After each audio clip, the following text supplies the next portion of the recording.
I guess he's got one point. Okay, let's get started. For maybe a few people that haven't been here for a while, or well, a couple of them.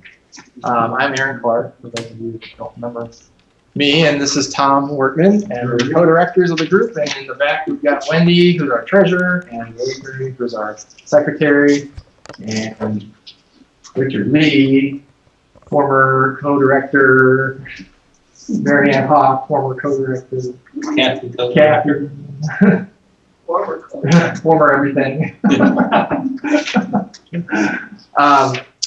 Anyway, we have a guest speaker tonight, and he joined us last month for a little while, giving us a recap of the International UFO Congress it was in Arizona. Dr. Simeon Hine, and he has a PhD in sociology from Washington State University, and he's the author of this book, Opening Minds, and also Planetary Intelligence. He kind of comes from a background of remote viewing, and as far as his involvement with UFOs, it kind of came out of his involvement with remote viewing, or what he calls resonant viewing. And I'll probably tell you why he likes the word resonant instead of remote. So he got into UFOs and crop circles from the remote viewing side of things. I just read his entire book last night, and it's very interesting, and it covers a lot of ground. And I'm sure he will give us a very interesting presentation tonight on remote viewing and how it relates to UFOs and crop circles. And we're going to do, he's going to give us a talk, and then we're going to take a break, and then we're going to have a activity with remote viewing, and then after that, then we'll have questions at the end. So I'm sure everybody that was here last month knows it was a very interesting presentation he gave us, and I'm imagining it will be even more interesting this time. So let's welcome Dr. Simeon Hine. Hey. Well, hey there, folks. How you doing tonight? Can you all hear me okay? Yeah. All right. Well, thanks for being here again. And it was fun to be with you a couple weeks ago from the UFO Congress. Aaron asked me back to talk about this intersection between remote viewing and UFOs. It seems to be kind of par for the course that when you get involved with viewing, resonant viewing, this ability that we all have, most of you know what this is, right? Is anyone completely unfamiliar with the topic? Everyone knows a little bit about it. You've all listened to Coast to Coast or heard. All right, so you're not beginners at this. At least we're going to do some practice at the end, because I always feel it's important to actually do some of this. But we're going to spend the first hour kind of talking about what it is, why it works, and what are all of these topics that we're so interested in. They don't seem to fit in the conventional scientific models, right? And this is why conventional science seems to reject a lot of these phenomena, because they want like some really solid theory. And these phenomena that we're all interested in here do not fit in that old basket. It's like putting new wine in old flasks. It doesn't quite go. And it's not because there isn't a science behind this. It's because the science behind a lot of these topics, whether it's UFOs, resonant viewing, subtle energies, and these sort of psychic phenomena, for lack of a better word, they just have their own set of rules. And it's different from this mechanistic reductionist paradigm that science has grown accustomed to for the past 200 years. And you all know how this works. When you get comfortable with something for a while, you don't just want to give it up. And there's a lot of jobs at stake with this older paradigm. I think that's partly what's going on here. Just a lot of people made their professions around this existing reductionist mechanistic paradigm, which needs to see things happen in a linear, direct way before it can believe, repeatable way, before it can believe that it's real. But you and I know that these phenomena like UFOs, they come in all sorts of shapes and sizes, don't they? And some of them seem solid and some of them don't. They seem to change every decade to different types of shapes. It's a whole new science, and I really feel that we're at the beginning of this science. We're kind of like in the kindergarten class right now. But you got to start somewhere. It's not that bad. And fortunately, we do have alternative theories. We're going to talk about some of those right now that show that this is really all related to the same phenomena. It's just not a phenomenon. It's not this type of science that you and I were taught. I had to teach this to myself over the past 2 decades. I didn't learn about this in graduate school at all. So I want to share a little bit of this with you and see where we can go from there, okay? So let me inflate my screen here and we'll put up some of the first slides. So what we're going to do is I'm going to talk for a few moments and then we're going to have a little break because breaks are important. And then we're going to do some practice and time for questions and answers at the end. Whatever you want to talk about, okay? So, I am going invisible on Skype. People are trying to call me. Okay, here we go. Let me inflate the slide part of this here. And let's see how this works. All right, can you all see that okay? Yeah. No. Okay. Yeah. So we're going to. Yeah. How do you? Is it all right? We're not seeing your screen at the moment. Oh, hold on a second. You're right. I need to. Thank you, because we hung up before. All right, now it should work. All right.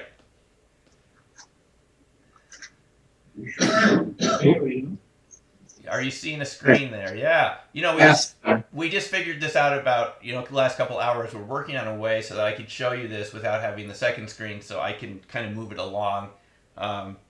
So we figured this out. So that is pretty neat. It's like new technology. You got to keep moving ahead. So let's play the show. All right. How's that? Yeah. Okay. We see it. Yeah. Okay. So let's go into this topic. Just a little more introduction. My blog is newcrystalmind.com. You're welcome to visit. And I have a lot of videos on YouTube if you would like to look at some of those too about all these sorts of topics. So again, as Aaron said, my background is in sociology, which is the study of society and social organization and history and all sorts of social science topics. This was not part of my background. I took a remote viewing class in 1996 from Courtney Brown, who you may have heard of, and I really didn't know what to expect. Part of me thought it wouldn't work. Friends I told before I went said, it's like a hoax or something. And I thought, well, he had written this book, Cosmic Voyage, and it seemed pretty credible. He seemed to have a credible background, math, chaos theory, something I was familiar with. So I took the class, and I found that within a couple days, I was getting these results that I couldn't explain, right? You've heard the different viewers talking before on Coast to Coast and other places. I mean, this information seems to come to you through some sort of subterranean channel, and your conscious mind is not aware of it. And this is an important point, is that you need the assistance of your conscious mind to do an RV session. You need some cooperation from your conscious mind. It has to actually want to do this, to sit down, get a pen and a piece of paper, but it's not the one that does it. It has to kind of get the engine going. Like the conscious mind turns the key, starts the motor, but once the motor is going, it's not the conscious mind. It's not like the starter motor. Your conscious mind is like the starter motor in this process, but there's another engine at work here, and it seems to bring you information seemingly from things at a distance in ways that you totally don't understand. So your first reaction to this when you do it is you're going to say, how did I do that? And that was the reaction that I had, many people in the class. But we're going to try this later. You can see this for yourself. I wrote some books about it later on, as Aaron said, Opening Minds and Planetary Intelligence. And so it's often when you discover these new things, you like to write about them. I set up a nonprofit Institute for Resonance, where we teach a lot of these techniques. And I taught many classes in Boulder for many years. Now they're online. So what are we talking about here? What's this all about? We're talking about energy, and there's a lot of energy in the universe. We know that there's no shortage of energy in the universe. We always hear about energy shortages, but that's in terms of fossil fuels and the systems that you and I are familiar with in terms of keeping warm and getting our cars going in the morning and all that. That's one type of energy, fossil physical fuels. But we know in the universe out there, huge amounts of energy. We see it sometimes in terms of lightning. And what I want to talk about is how does this energy and information get to us? What are the means by which it's transmitted? Because if we can figure that out a little bit, some of these other topics, I believe, will make a little more sense. A lot of it has to do with shapes. One of the types of technologies that we often hear from people that have had UFO contact, ET contact, is discussion of crystals and so forth. I've gotten interested in crystals in terms of crop circles and shapes and so forth, but you know that you have a lot of crystalline materials, magnetite within your body. Hemoglobin is a crystal structure, chlorophyll is a crystal structure. Crystals transmit and change energy, right? When I was a kid, I built that Radio Shack kit, the crystal radio. I don't know if they still have it, but for a 15-year-old, that was pretty neat. It actually allowed you to listen to AM radio with no battery, just from the power of the diode crystal. The local signals were strong enough, AM's pretty strong, 50,000 watts, to actually, you could hear it in your earpiece. I thought that was amazing, a radio without a battery. It's because crystals transmit information, transform information into different frequencies, just like a phonograph needle, or the LCD display that you might be seeing this on right now. Crystals are all over our technologies. And so we know that shapes and patterns affect how energy can move. And so the repetitive patterns of the way the atoms are arranged in crystals allow them to act like a type of technology. Crystals are a natural technology. All of our electronic technology is built around crystal technology for the most part. So shapes and the way things are aligned matter, and they matter for us too. These are liquid crystals. Crystals are not just in a rigid pattern like we see in silicon or something like that, or the very quartz crystals. There's also liquid crystals. These are actually moving structures that also align themselves in very regular patterns. And liquid crystals are what allow our LCD screens in all of our phones and our computers to show us what they can do. Because the crystals are moving around many times per second in an organized way, and they show colors. The crystals are actually moving in an LCD display, but you never see that. Your eye just kind of sees the bulk, the composite color. So we also have liquid crystals. And different types of crystalline shapes can form spirals. So what you can see is that shape and spirals and geometry affect how we perceive and receive information. And I've had training in Taoism. There's a lot of different Taoist exercises. You've probably heard of Tai Chi or Qigong. You may do it yourself or something like that. Spirals are very important in this practice also, the idea of spiraling energy. And you know that spirals, you find them in your heart, in your inner ear. Many structures in our body are built around spirals. DNA, for example. I think you have a bit of that in you too. This is an example of cymatics. I'm sure some of you have heard of cymatics before, right? Dr. Hans Jenny from Switzerland. Cymatics is kind of a related area. It shows how sounds can become shapes. This pattern you see is simply sand on a metal plate. And if you project a coherent sound into the metal plate, it'll form this pattern spontaneously. Also, shapes can create sounds, ultrasounds, that we can't hear but we can feel. And this is why when you hear concerts in different concert halls, there's different feelings to it, because the shape of the concert hall affects the sound.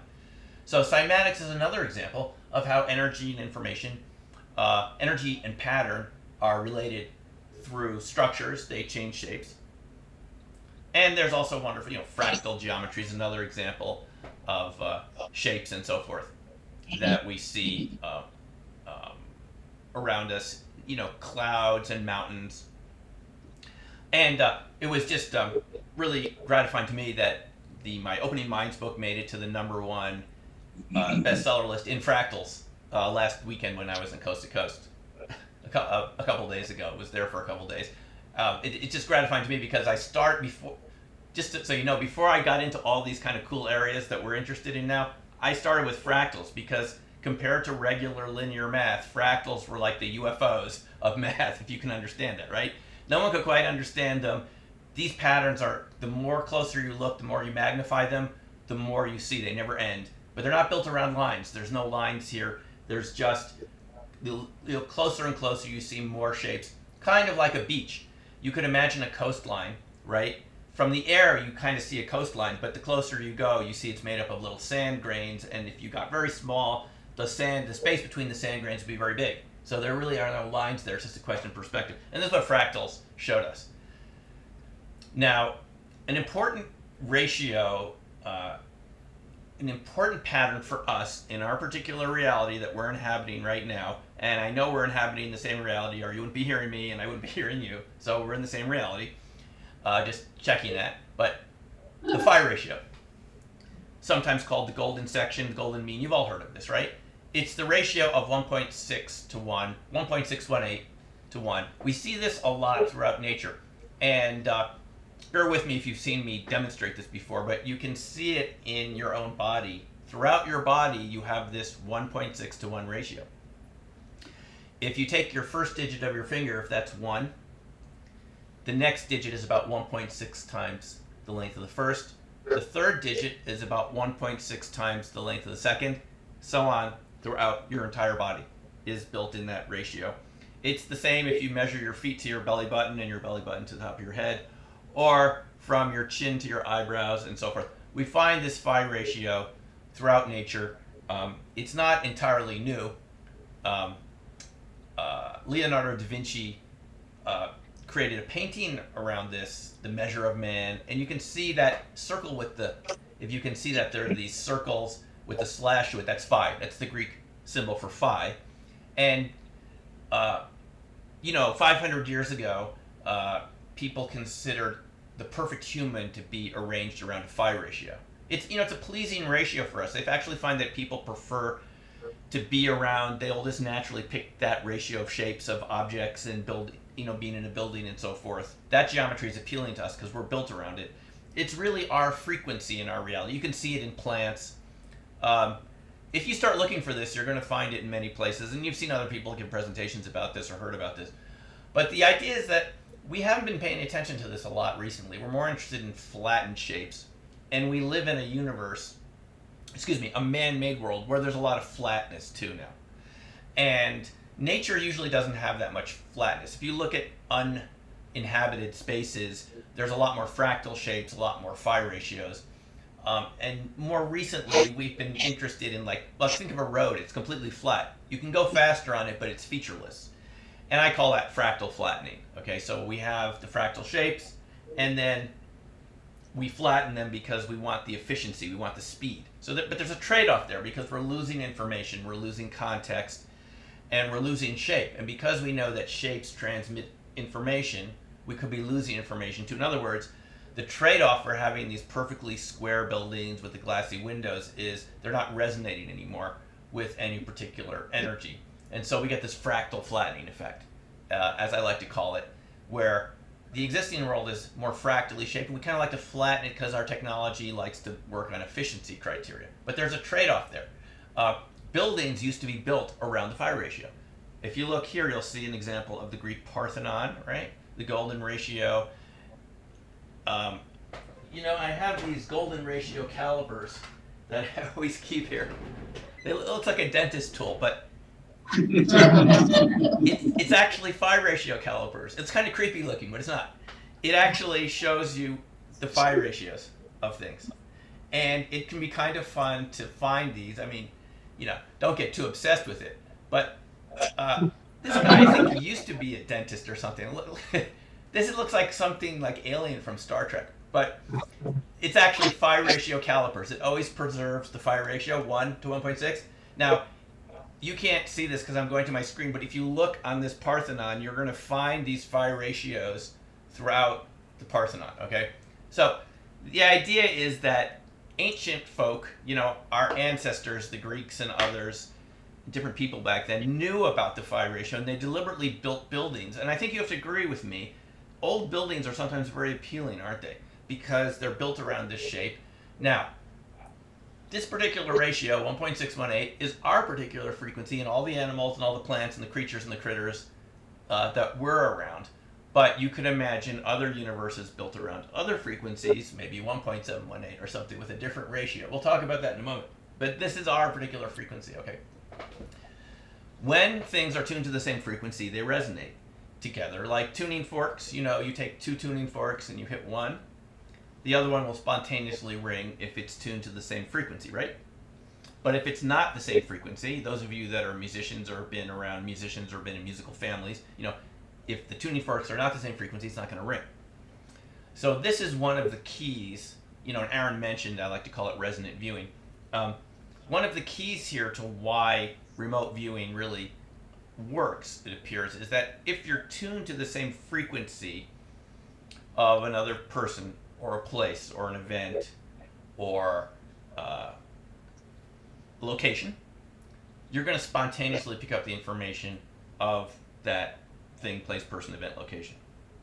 The reason is you're at the same frequency.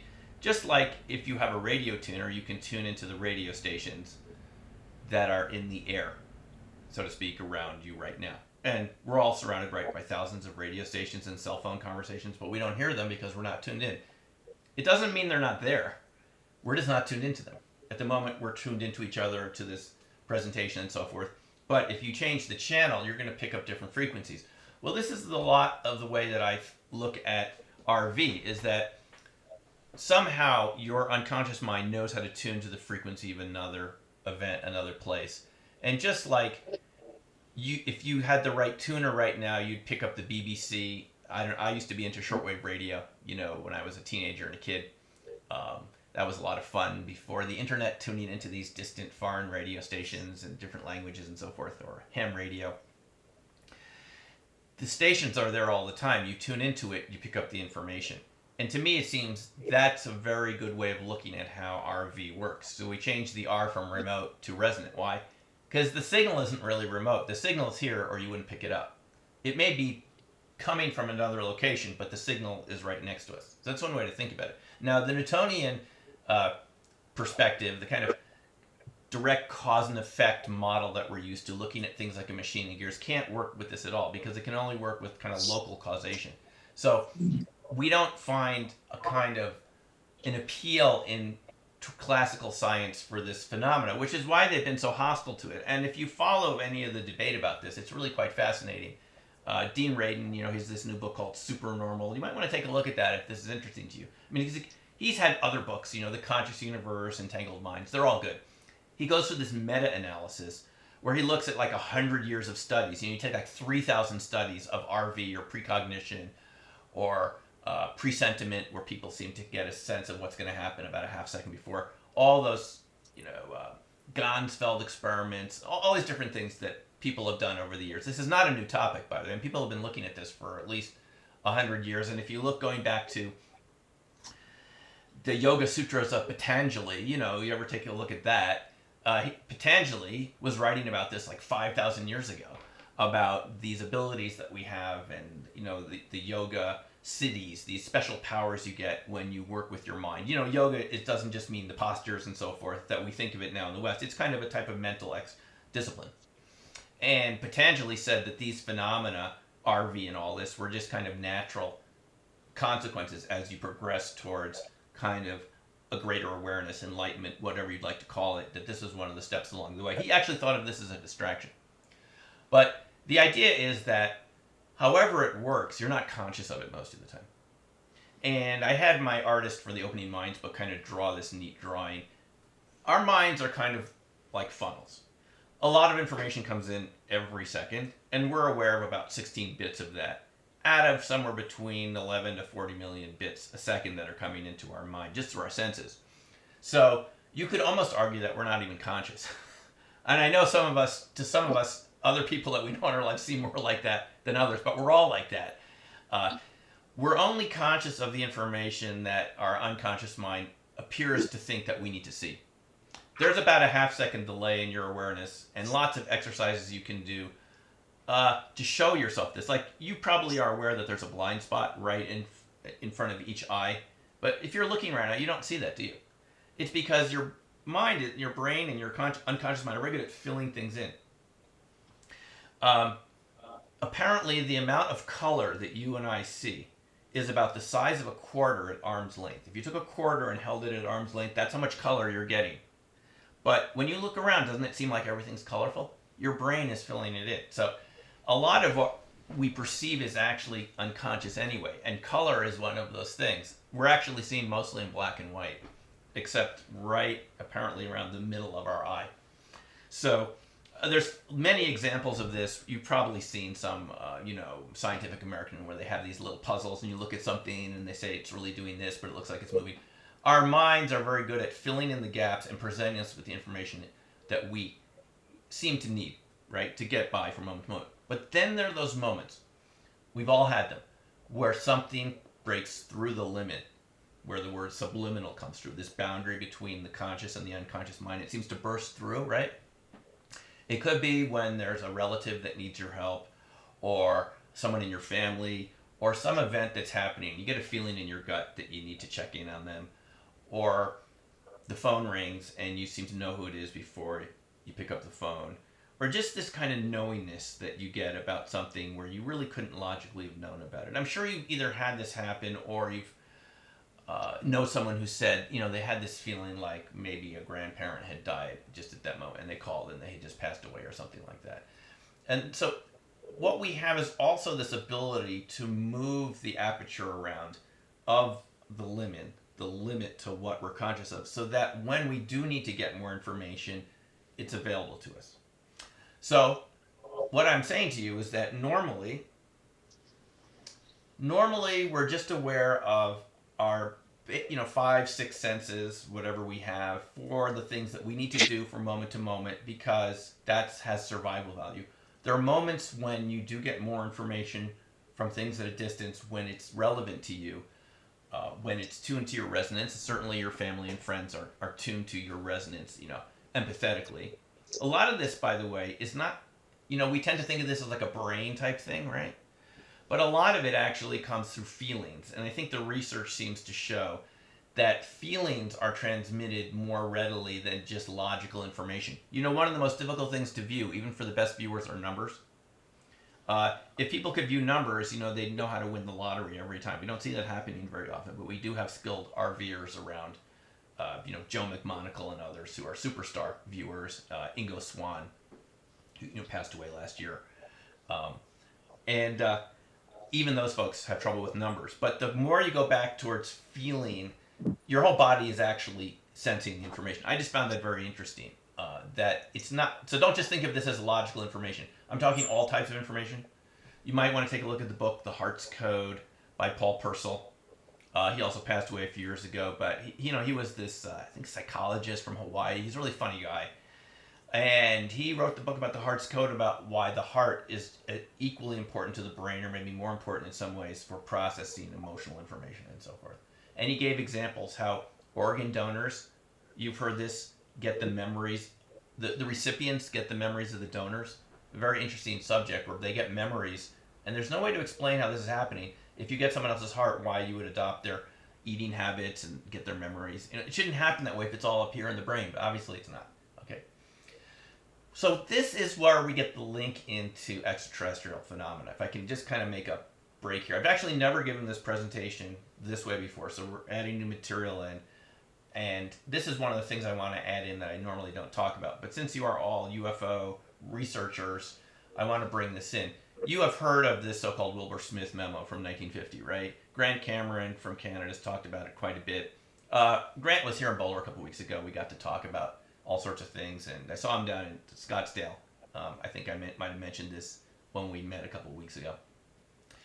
Wilbur Smith, I'm sure most of you know the story, but he goes down, he's sent down by the Canadians to find out about some things in Washington, and one of the things they want to know about are UFOs. And apparently in 1950, he's told that it's a highly classified subject.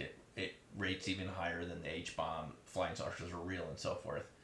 But what's really interesting about this is that he's told that the ET phenomena has something to do with mental phenomena. You can see right here in the middle of the page. I was further informed that the United States authorities are investigating along quite a number of lines which might possibly be related to the saucer, such as mental phenomena, right? And I gather they're not doing too well, since they indicated that if Canada's doing anything at all in geomagnetics, they'd be welcome for a discussion, So even back in 1950, we have this idea that there's this connection between what we call, mental phenomena, you and I might call RV, this kind of sense of telepathy, if that's a word we want to use for it. A lot of these words almost seem outdated to me. If you're looking at the point of view from resonance, it's not really like paranormal anything, right? It's not metaphysics. It's not extrasensory. It's just physics, really. It's just another type of physics.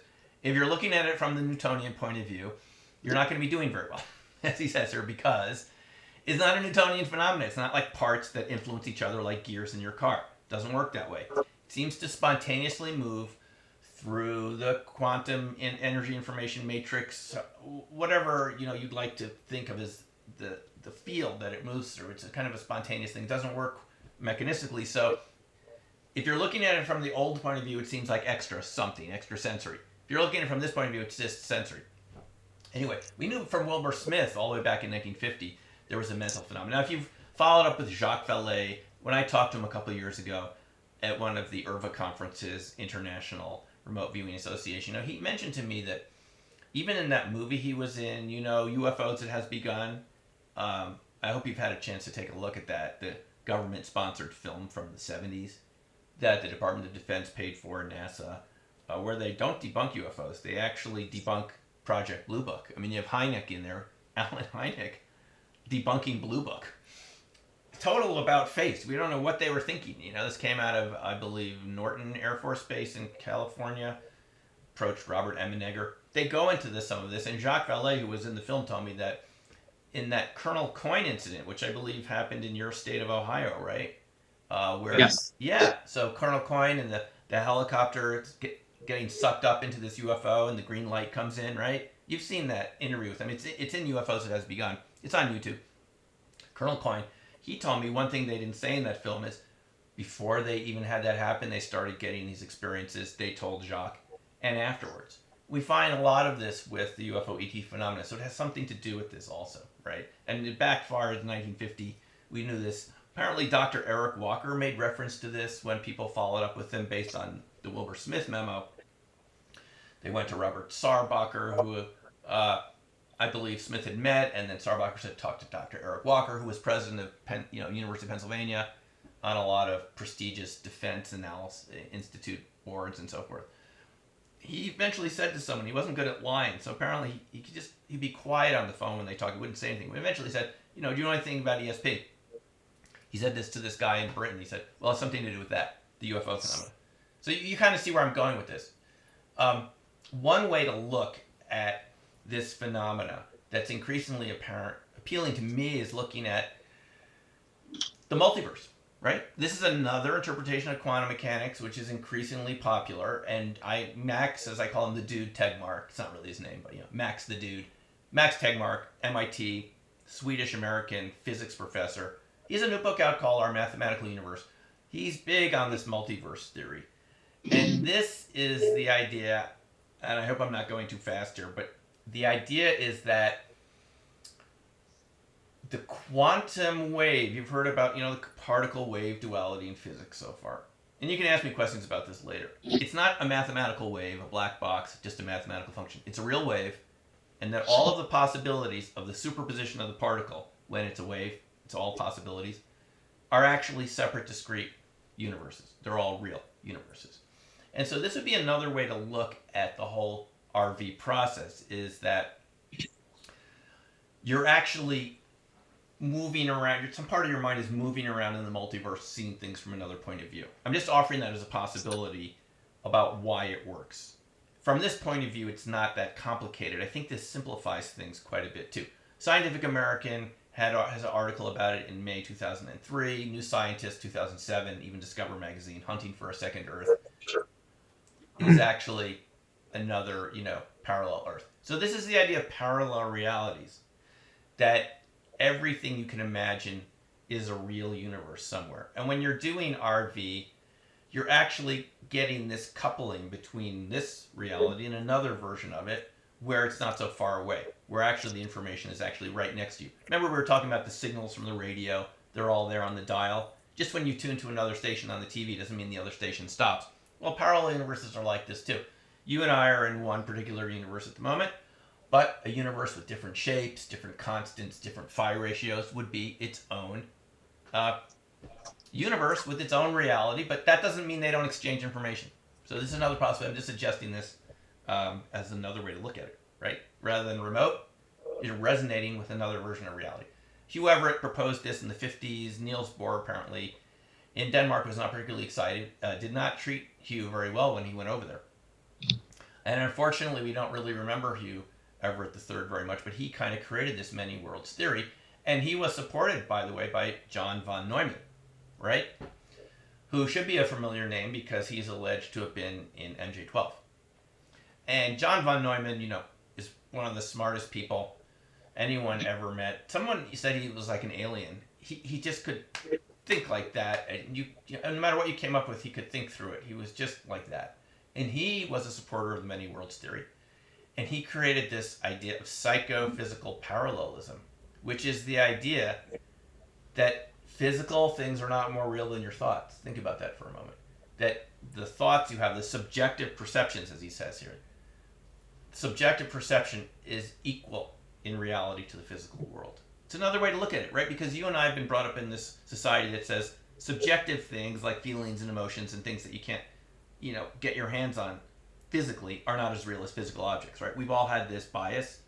I think I can safely say that physical objects are in some ways more real than subjective phenomena that you can't see.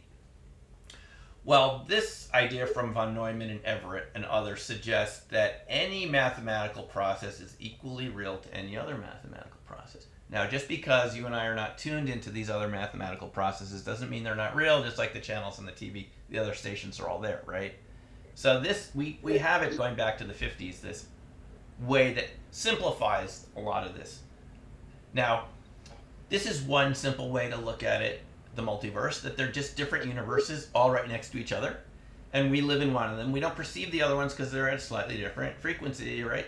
You and I perceive certain universe, other ones next to us. Not that complicated. Now, this is a little more complicated way to look at it. So, this is the multiverse, right? This is one way to think of the multiverse. Okay? Just stacks. Think of it no more as complicated than channels on a TV tuner, right? We're all used to that. Same idea, except each channel has its own universe on it, and sometimes you get what's called weak coupling. A German physicist named Rainer Plage came up with this idea that you can get communication between parallel universes. So, different frequencies, you're not going to perceive the ones on different frequencies, but you're going to get a little bit of information from it weekly, just like you get bleed through from another channel. Remember in those days you turn the channel and you get like 2 stations at once? Kind of the same idea. This is another way to look at the multiverse. I'm just showing you this for fun. This is all these different mathematical systems, different types of mathematics you can see there, groups of numbers and so forth. According to this idea of the multiverse, each mathematical system would have its own separate universe built on its own numerical frequencies, mathematical equations, and so forth. Okay, not that hard. But here's a simpler way to look at it. This is from the Scientific American article in, I'm just going to move ahead so I can see what I'm showing you here. Yeah, so this is the Scientific American article, and I'm not going to spend too much time on this, but there's different levels of parallel realities. One is just the idea, the simplest way, if you want a simple way to understand this, The universe is infinitely big. This is what all the microwave background measurements seem to tell us. It just keeps going and going. There's only so many ways you can combine elements together, atoms. Eventually, you're going to find another version of yourself. They've even estimated how far away the next you is in just in our physical reality, right? Eventually, it has to start repeating because there's only so many trillions of ways you can combine so many atoms, right? So even that idea is that there's in this article they computed how far away the next parallel version of you is in our own physical reality. Think about that. It's something like it's a huge number. I'm not going to repeat it, but there's different levels. There's other bubble universes past the one we are because the universe hasn't stopped inflating, right? You've heard inflation is where it started as one little particle and there's the Big Bang, right? Well, the Big Bang hasn't stopped. It's not like it stopped. It just stopped for you and me. But way out there, it's still expanding. You'd get other universes that we would not perceive in our frequency.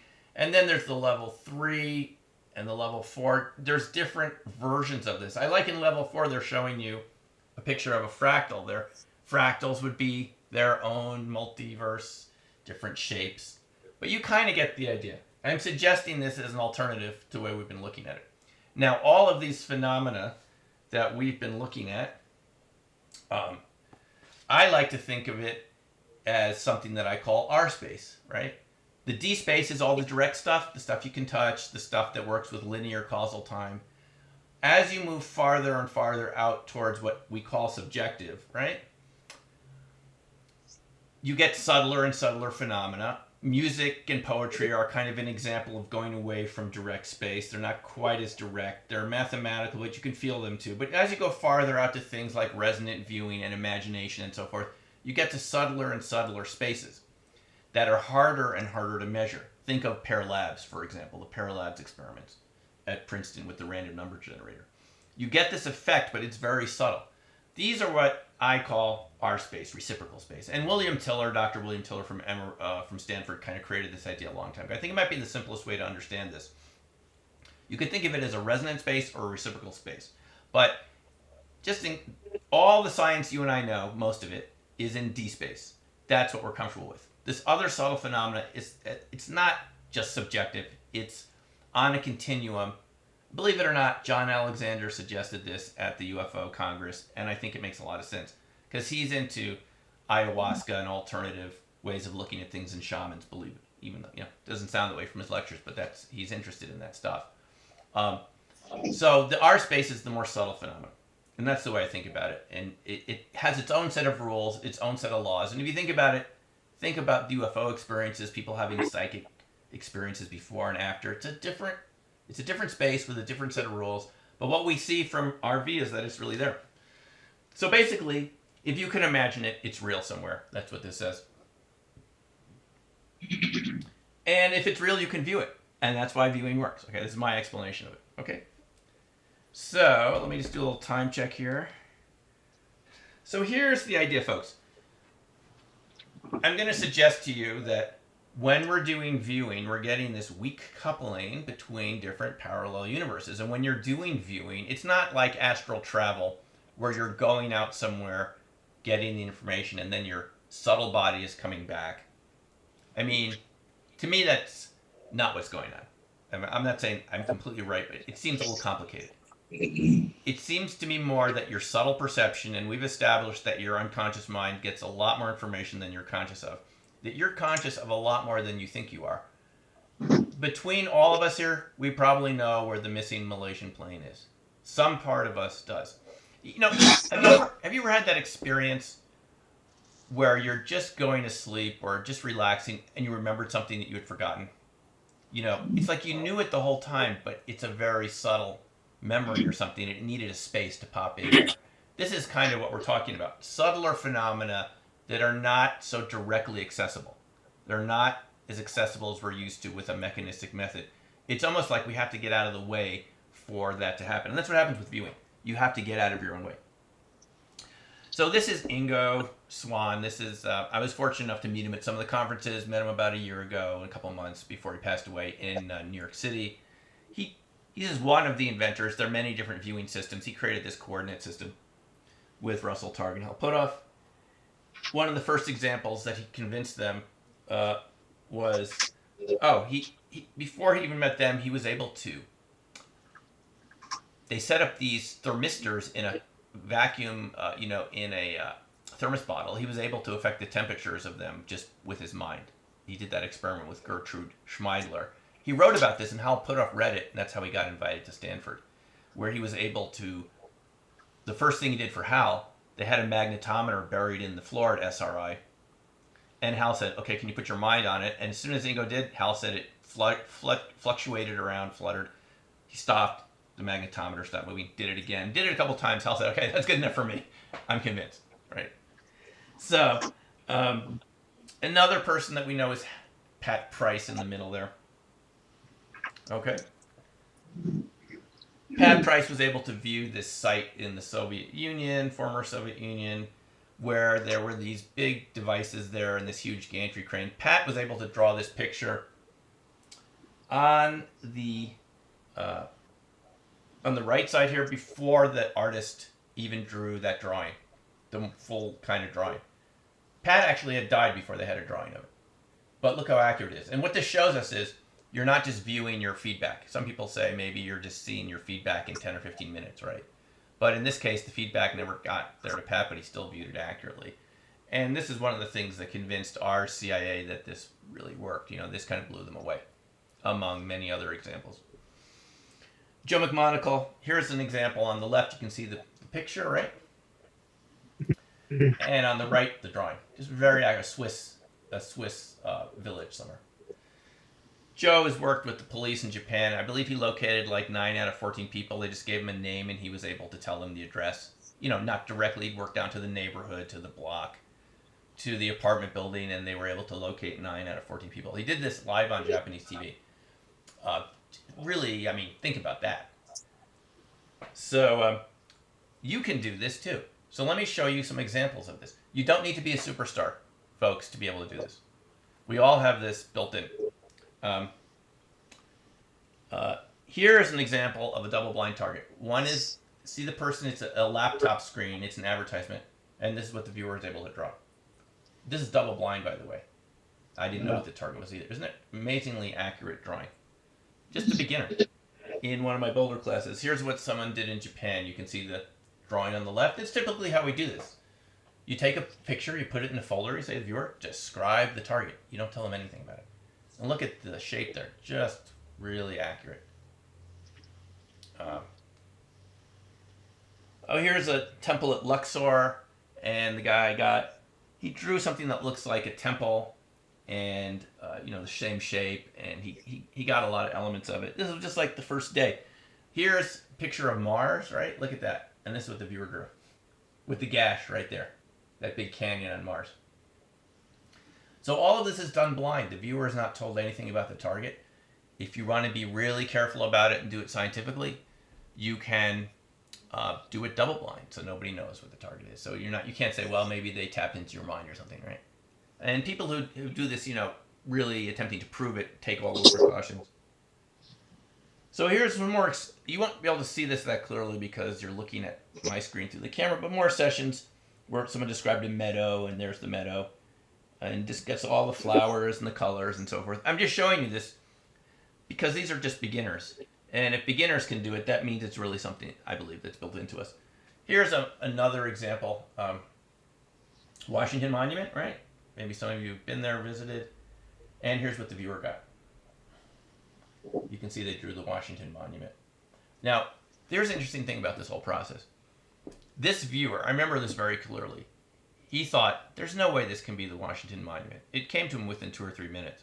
So he walked in his mind down the reflecting pool to the Lincoln Memorial, started describing that. They're right across from each other on the mall there. And so he ended up describing the Lincoln Memorial, but the target actually was the Washington Monument. The moral of the story is your conscious mind doesn't know what's going on. If you get too much target contact too quickly, the conscious mind almost doesn't like it because it didn't come from the conscious mind. It's not in control. So it will often dismiss the information that you just got. In other words, you're going to be your worst critic when you do this because your conscious mind doesn't know how it happened, and it's not going through the normal chain of command in your mind that you're used to. You can't see why you got that, so you doubt the most accurate information. You tend to doubt the most. That's what I'm tending to say, which is an interesting paradox here. Here's a race car, and there's a race car. The same thing. This was Ron Russell's target. You may know him, crop circle, researcher, artist, so forth. Same thing happened to him. He said, this can't be a car in a stadium. I can't believe it. So he started drawing a stadium. It's a car in a stadium. So when you're getting the most accurate information, you're least confident. It's a big paradox, and this is one of the things about this kind of R space idea. It works with it has a different set of rules, and once you learn them, you kind of understand it. But it's like navigating a different territory, different set of rules.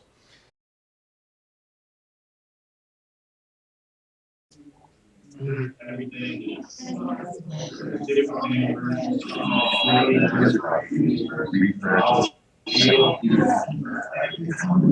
you see a screen?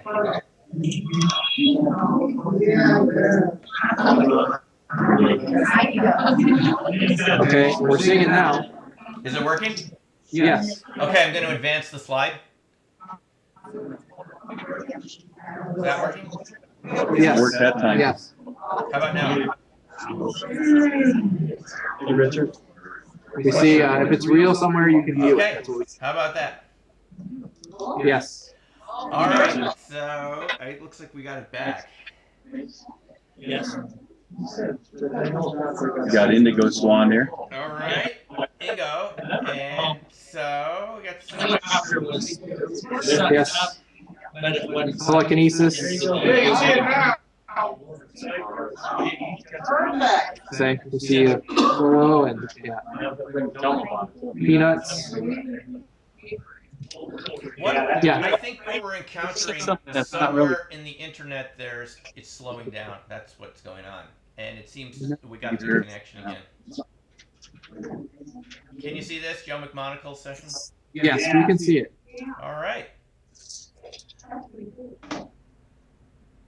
So I'm going to rest my voice for about 5-10 minutes, okay? And then we'll come back and continue on. All right. Okay. Okay. And you might want to distribute the pencils and paper. Yeah, we're working on that now. Okay. Okay.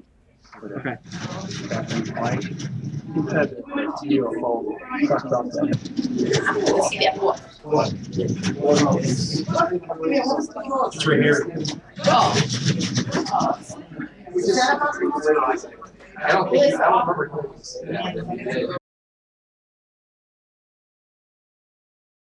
So is this interesting so far? Yeah. Okay. So, thanks again for going through this. I think what we're talking about here, this is a very important topic. You remember about 500 years ago, before Copernicus and Galileo, there was this idea that the Earth was the center of the universe, like right at the center. But they couldn't explain why you had the orbits of the planets. They'd appear to reverse in the sky, go back, right? And they invented this concept of epicycles, and then there were epicycles within epicycles and so forth, right? It just got so complicated when Copernicus came along and Galileo, and they said, we're not the center. It's actually simpler to say that the sun is the center, the heliocentric theory, and the planets go around the sun. Right? That simplified it a lot. I think this way of looking at things simplifies it considerably. Because rather than thinking of how all of these phenomena that we're all interested in, whether it be Bigfoot or UFOs or ETs or telekinesis or things like this, right? Rather than wondering where they come from, we can just simply say, look, everything that you can imagine has its own real parallel reality. If you take the room that you're in right now, look at one object or person and imagine they're wearing a different color shirt, or one of the things you're looking at is a different color. That's another slightly different parallel reality than the one we're in right now. Basically, what this is suggesting, and I'm not saying this is the only way to look at it, I'm just saying this is an alternative way that seems to simplify it for me, is that all of these possibilities are real. So when you're remote viewing, what are you actually doing? It could be a number of things. You could be seeing yourself in 10 or 15 minutes, right? Where you already know what the target is. And we'll do some targets in a moment so you can see an example of that. You could be seeing the room from a different angle where you can actually see the target. There's a whole bunch of other possibilities. But if we use this idea of weak coupling, which is why the signal seems so weak, right? But some people are very good at it. We can all, with training, get better at it.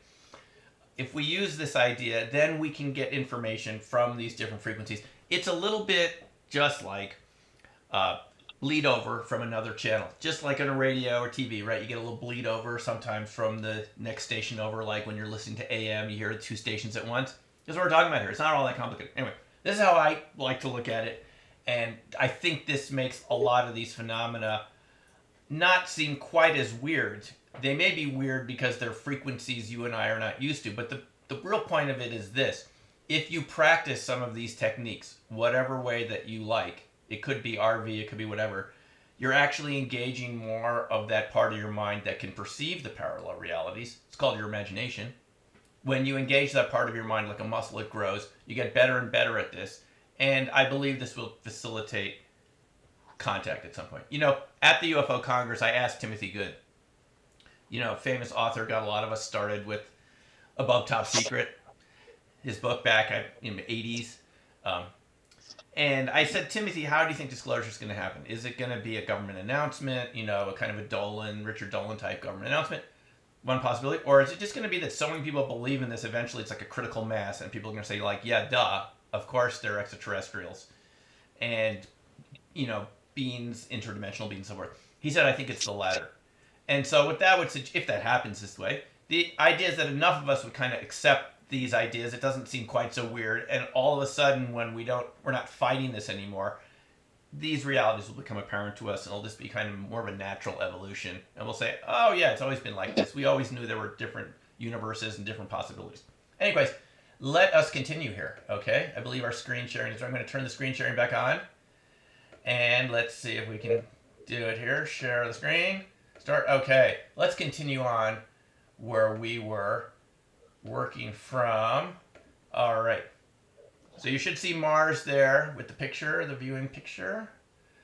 Yes. The flower meadow session. These are just different sessions where I went, wow, how do they do that? You know, every time I still see someone do this, I go, that's amazing. I'm sure you feel the same way. So these are just different practice sessions, but you can do applied sessions. I've been getting a lot of calls, as you can imagine, over the past couple of days of viewers I've worked with, and I've worked with many over the years, you know. I don't think I've trained the most, but I mean, I've trained a number of people.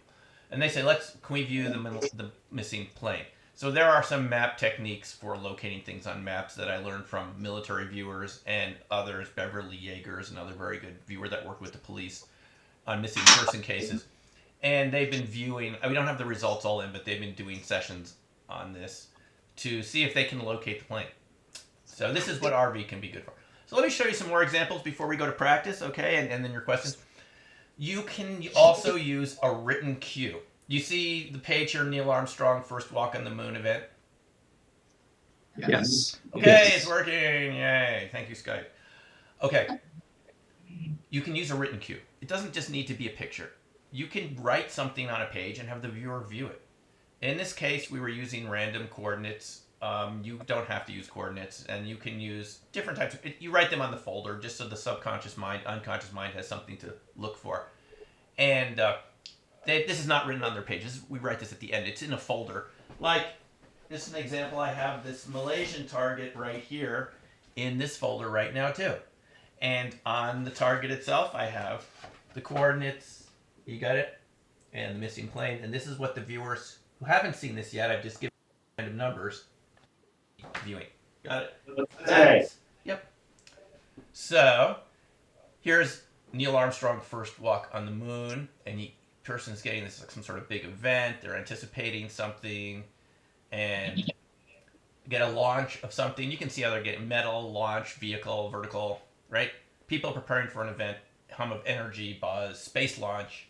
Now what you see on the side, the A dash, that's kind of mental overlay. We kind of let that go, but sometimes it indicates a lot of accurate information too. That column tends to, remember I told you before that the subtlest information tends to be the most accurate? The most solid information you get suspicious of, you put it off to the side of the page, analytical overlay. You've probably heard Ed Dames talking about it. That's what he means, analytical overlay. You let it go because it's too 3D, it's too colorful, and you're a little suspicious that it came from your conscious mind, not from your viewing mind. So, but having said that, sometimes it can be very accurate. It's just you don't want to get too involved in it. So this person gets in all sorts of stuff about vehicles and technology. You can see they're on target here, right? Another person did it, potential great noise, explosions, rocket. Look, she says right there at the beginning, A-rocket, but she's putting it off to the side. If you go too quickly into the nouns and the higher level ideas, you're going to go off into a story. You don't know if that's accurate. It could be, but you want to put it off to the side for a while until you get a little more data to back it up. But she gets rocket from the beginning. Rocket, fireworks, rocket. You can see she's, something that looks like a rocket and something momentous, historical is unfolding, and there's people watching this, anticipating. It sounds like Neil Armstrong first walking the moon. Possible discovery, excitement. You kind of get the idea. Now here's a really neat target. Leaning Tower of Pisa. This is a photo. Maybe it should have gone with the photos, but this is interesting. I've never been there. You can see this shot. It's kind of going head on to the tower and the cathedral behind it. And if you see what the viewer drew here, they get a leaning tower. And they're looking at it from 90-degree angle from us, from this picture, right? But look at that. There are mountains behind it. Now, I hadn't been there, so I had to look this up. There's actually hills and mountains behind it if you look from this angle, right? What this shows us is that the viewer was not just viewing this picture 15 minutes in their future, right? They were actually at the target site. And it's supposed to work this way. You give the coordinates, the viewer ends up in their viewing mind at the target site. It can really feel like you're there, by the way. You've heard these stories. It does feel like you're there, but it's just like you feel like you're in a room right now because of the sensory information. When you get enough of that sensory information, your conscious mind reconstructs it into a feeling. You get the feeling like you're there. You can walk around and look at it like a virtual reality. That's partly why I call it virtual viewing, too. It's another name for it. It's like a virtual reality. Here's an interesting session where these people are fishing, fishermen fish, and the viewer takes the point of view of the fish and starts talking as if he were one of the fish there, that they're disturbing his people. He writes a ship at sea. You can see that. But then the next thing he says, you're disturbing our people. It was better before you came here, and we wish you would go away. And I know that he was channeling here, whether you believe in that or not. This is what I'm calling it, because he started channeling after this session, which is why I have people sign a release form before they take this class, just in case something like this happens. He became a channeler, and this guy's a full tenured engineering professor at CU. But after this fish session, he started channeling other entities, and the last time I met him, he said he's at peace with it. He feels it's okay. He's gotten control of it. It used to happen spontaneously at parties. He would start going up to people and telling them some things in this kind of scary voice. Well, it wasn't scary, but it was just different. So again, this is kind of like opening up to another reality. He felt comfortable with it. I'm suggesting to you that this type of activity is healthy if you'd like to have extraterrestrial contact. Because to really engage different parallel realities, different frequencies of energy, just if you want to keep it at that level in our reality, different frequencies, you have to be open to other possibilities, and it can seem it's different. And the more you expose yourself to things like this, for me it was crop circles, get used to that, you kind of expand your range of what you can perceive, your particular mental crystal, right? Can perceive a broader range of energy information. So this is my first contact with crop circles in an RV session. This is the 96 Windmill Hill Formation. And I wasn't there in 96, but this was the target. Courtney gave this to us in the end of the week. And here I get these little beams down there and a circle. You can kind of see it there. Energy is kind of going in and out of the circle. That's arrows for me, energy, hills in the background. And I got, something to do with master DNA molecules and soul groups and all this stuff. And, it ends up being a crop circle. I didn't know what a crop circle was when I got that feedback. I said, what's a crop circle? I mean, this is back in 96. You have to excuse me. I was in graduate school for many years before that. I was in school continuously from kindergarten to PhD, so I didn't know anything about this stuff, apart from having read Tim Good's book and Keel's book about Mothman, a little bit, But then I saw this. I said, wait a minute, that's a fractal. I studied this. I wrote about this in my dissertation about fractal geometry. I showed you some pictures of those. And in '97, I went with Ron Russell. We came across this huge thing, and it's the size of a football field. And what is that? I had some viewers view it later on, and even though they drew this picture, they think they're describing a bird, but you can see the cross-hatching patterns there, like the field. So often when the viewer is doing a very good description, they don't know what they're getting.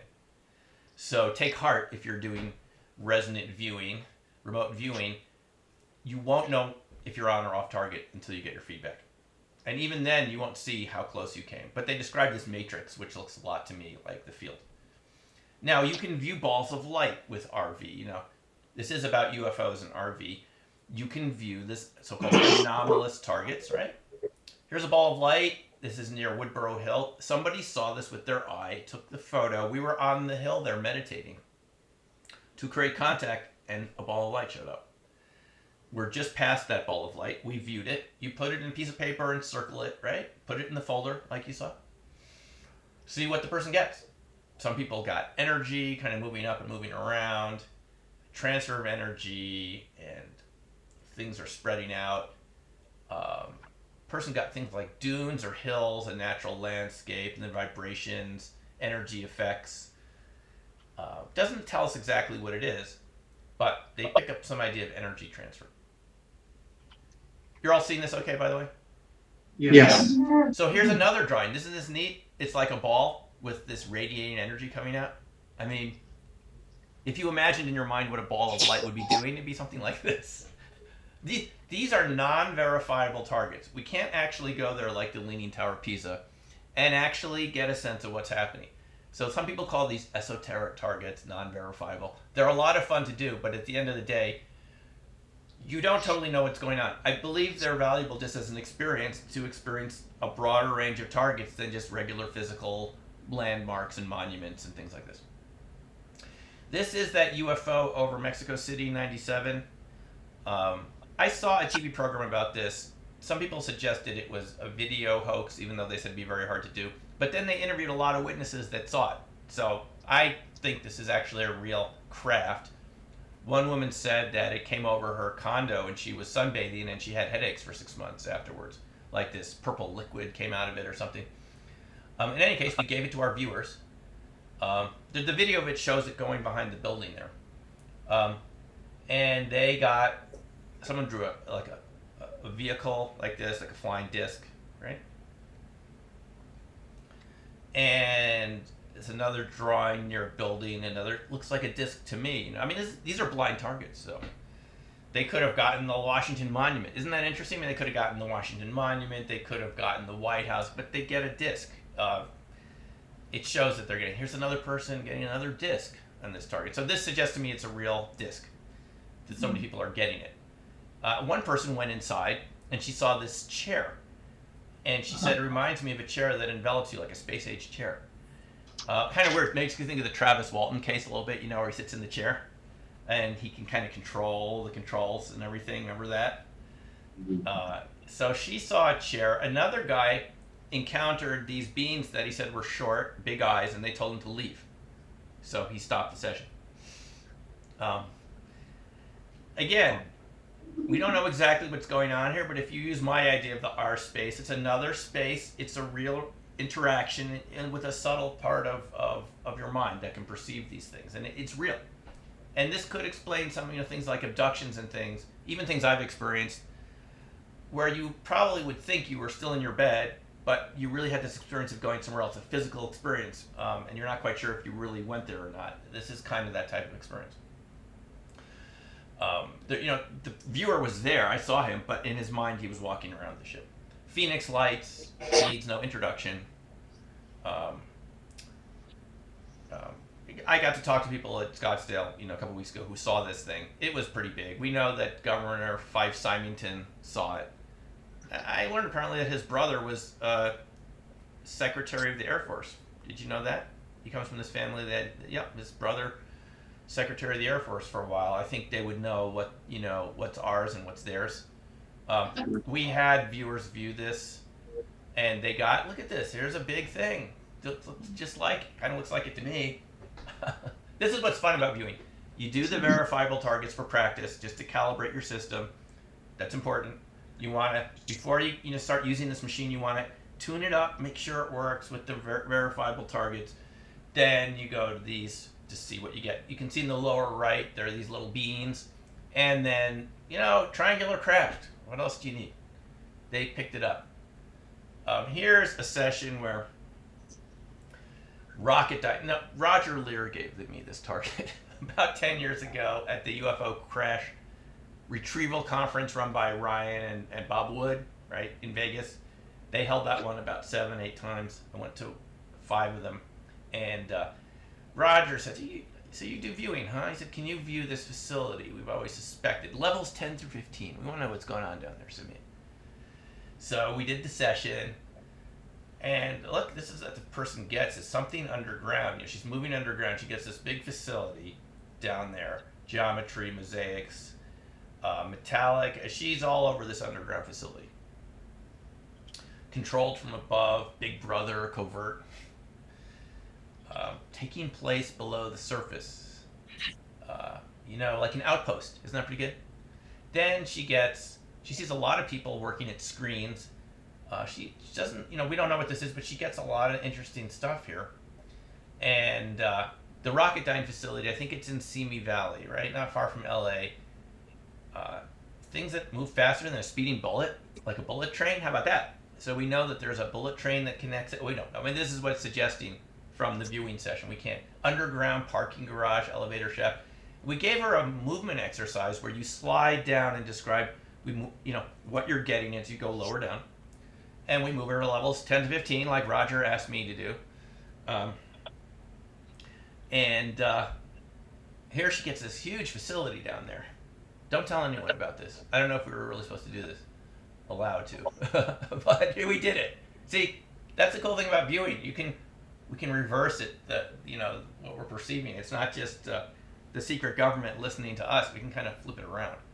But anyway, so she gets a cover and a shaft. I can't verify this is true, but this is what Roger suggested, and I gave these people random numbers. I didn't say a thing. They came up with this. Big facility, and she gets the tube connected to a nearby city, which would be LA. So perhaps Roger was right that this is a covert, secretive place with an elevator and connects to a nearby city, and that it's some sort of black budget or aerospace project. Who knows what it is? Radar screens. And this is part of the fun of RV. You get the idea. We viewed. I got this interest in free energy devices, so we viewed the most successful zero-point energy device in our near-term future, and people came up with things like this. This is my own drawing when I did it. Like a phi ratio based shape with a membrane and coils and a liquid and kind of carbon nanotubes and things like this. I kind of did my own advanced sketch of it. I gave it to other people. They came up with their own sketches of this device. This would be something like, we're hearing a lot right now about the ECAT, the energy catalyzer from Ernesto Rossi, and there's a couple other companies that are creating this so-called low energy nuclear reaction. If you don't know about this, you should, because the tests increasingly show that these work. Fusion, cold fusion, a type of cold fusion, okay, low temperature fusion, not based on palladium and water, based on nickel and hydrogen, apparently producing a lot more energy than it's consuming, and these devices are being tested right now. China's apparently very interested, already bought a few, so maybe that will come before zero-point energy. But the point is, we don't necessarily need extraterrestrials for advanced technology. We've heard people like Stephen Greer, someone I know very well. I've worked with him, been on Skywatches, but he's always saying, we need the technology, Well, we may already be developing the technology without direct extraterrestrial intervention, or maybe, we're sharing ideas like we're talking about here, this weak coupling. Who knows how this all really works? Grant Cameron has been giving a lecture recently, if you've heard him, about how a lot of rock musicians feel they've had ET contact and they got these songs in different ways. So this is an idea that's kind of coming up, is that our own creativity comes from this R space, as I like to call it, reciprocal space. You can get songs from their creativity, and this type of technological invention kind of comes out of that space too. You don't exactly see where it's coming from. one or two more targets before we move on to practice. This is area S4. This is Groom Lake. Somebody gave me this target to see if we were any good. It could have been someone connected with the government. I can't verify that. Possibly. Anyway, she said, "Can you guys view this? I want to see if you're any good." So I gave this to one of my viewers in Salt Lake. Now I just called her. I said, "So and so, I've got a target for you. Would you like to view it?" You work with people long enough, they'll view things for fun, and you just say, "Hey, I got a target." Don't say anything. Okay, here's the random numbers. Goodbye. You can see these little MiGs in front of the hangars. This is John Lear's photo, by the way, right? He got close when he was with Bob Lazar, and they took this photo. Remember? So look at this picture. I mean, this is what our viewer in Salt Lake got with only random numbers. The hangar doors and what looks like planes in front. Can you see that? Yeah. I mean, it's astounding, huh? Now, I have to tell you, viewing ability, we're not all the same that way. Some people are naturally talented at it. This viewer is. With a little bit of training, she realized she had a lot of skill. I'm kind of like average ability, maybe a little more, because I also play music, and people that are artistic and musical seem to do a little better at this, according to Ingo when I talked to him about it. Ingo was an artist too, by the way. All of his art, by the way, is going to different museums and campuses around the country, so you'll be able to visit it. Some of us are better at this than others, and some people are just naturally good. We all have some ability though, so it's worth exploring. But it's kind of amazing to me. Now, on her own, she sees these hangars, and she says, "I want to go inside." Right? It's just the way viewers are trained. You see buildings, let's go inside, take a look, flip some people out, see what we find. She gets discs, exactly what Bob Lazar was said, and they're flying discs. So I believe her. She said it was there, and I'm just astounded by this picture, though. I mean, look at this. This was not a ton of training. I had 3 levels of courses back then. I was teaching live here in Boulder and in Salt Lake, and she went through all 3 of them, and she practiced, and that's pretty cool. I like it. Now, I want to go back to parallel realities for a moment. You've heard of Courtney Brown. You may have seen his messages on the internet recently about some big event happening, February, March. I mean, people have been asking me, what's Courtney talking about? Well, this is my take on it. By the way, I'm friends with Courtney. I like this. This is not a personal criticism. But he gave me this target to do in June of 2008. We met at the SSE conference here in Boulder, Society for Scientific Exploration, where these types of topics are talked about. There's different themes every year, and I've given a couple presentations. They're on YouTube, by the way, about crop circles and RV and UFOs and so forth. He says, "Simeon, I've got this very important target for you. I'm talking about it tomorrow. Can you do this session?" And I mean, it's important. So, okay, Kurt. So this is actually what the target was. I didn't find this out till later, but I do the target and I get like an airport and a dome and concrete. Not a big deal. So, okay, give the target back to him. Courtney says, "Wow, Simeon, you used to be so good. What happened to you?" We viewed this target and we know LAX airport is not going to be there anymore on December 1st, 2008. There's some sort of explosion or terrorist event. And he says this at the SSA meeting. People behind me are saying, "Simeon, do we need to move? We live in LA, I say, not so fast, because how do we know it's this reality? How do we know he isn't viewing a parallel reality where this happened? Some, kind of related to us, but not in the reality you and I are in. Well, and Courtney said to me, "Simeon, I had these really good viewers do it, military grade viewers." I'm just kind of imitating Courtney for fun here. As a friend, he said, "We got military grade viewers, and these guys never miss. They were trained in the military, and they all got explosions. It's demolished on December 1st, and it was by accident. We were just viewing the timeline, and everyone found this. I don't know what happened. It used to be good. Well, anyway, December 1st comes, goes, nothing happens. Courtney comes back in 2009, and SSE says, "Okay, folks, I know what happened. We were viewing a parallel reality where this happened." So I happen to be viewing our reality where it didn't happen, and he's viewing the parallel reality. I'm saying this to you because you often hear remote viewing predictions, right? Solar flares, end of the world. That could be real in a reality that has like a 0.25% to do with you and me, okay? Very unlikely to happen. And just the fact that you talk about it makes it even less likely to happen because now there's energy around it. So I'm very wary of RV predictions, not because the viewers aren't good. They are viewing a reality, but they're not viewing the same reality you guys we're in right now.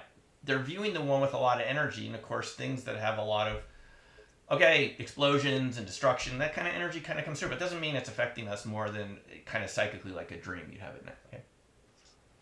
So very quickly, before we go on to some sessions, Paralabs, we were talking about this before. It's worth looking at if you don't know too much about it. They used a random number generator, generates about 10,000 events a second, random flips of a kind of virtual coin. The green line is what it would normally be, baseline.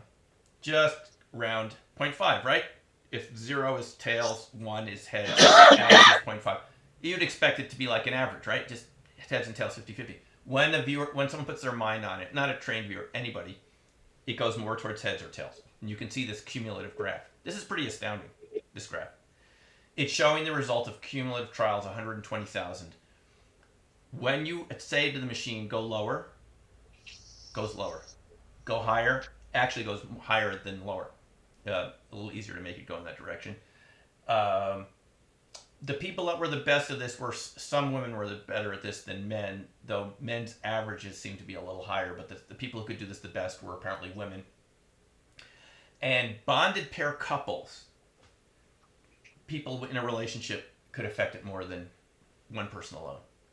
Again, that empathy, the feeling, actually affects a machine. This was funded by McDonnell Douglas. They were curious about how pilots would affect the electronics if they got like angry or something in the cockpit, that type of research. But they actually found out science, again, does not accept this result. They've challenged it, but look, nobody did this for 20 years like Bob John and the people at Paralabs. I've seen their presentations many times.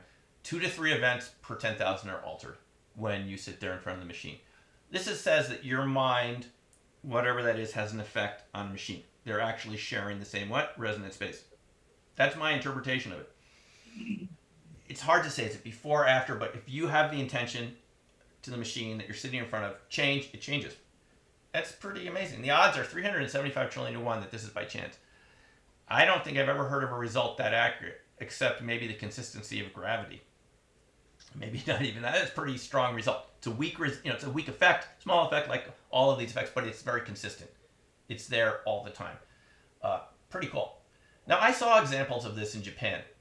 There was this guy who ran a place that he called the Magic Parlor. You would have lunch there, and he would bend spoons for you afterwards. I mean, just like not trying to bend. I have some of them that he gave us afterwards. It actually looks like the metal's melted. He bent glass, Coke bottles, just like that. I've never seen anything like it. Here's one example of one of them. I mean, I saw him do this in front. He levitated a cigarette above his palm, right? And if you thought there was a string attached to it, he actually made it move into my pocket 15 feet back where this camera would be from behind the counter. Now, I bet you and I would have to try all day to throw a cigarette into someone's pocket at 15 or 20 feet. Imagine that, shirt pocket. He got it in the first time, and I saw him direct it with his eyes. It was the creepiest thing. I see this cigarette flying through the air, and I'm thinking, it's just like, it's not moving randomly. It goes into my shirt pocket. Like it turns. Like, like a UFO.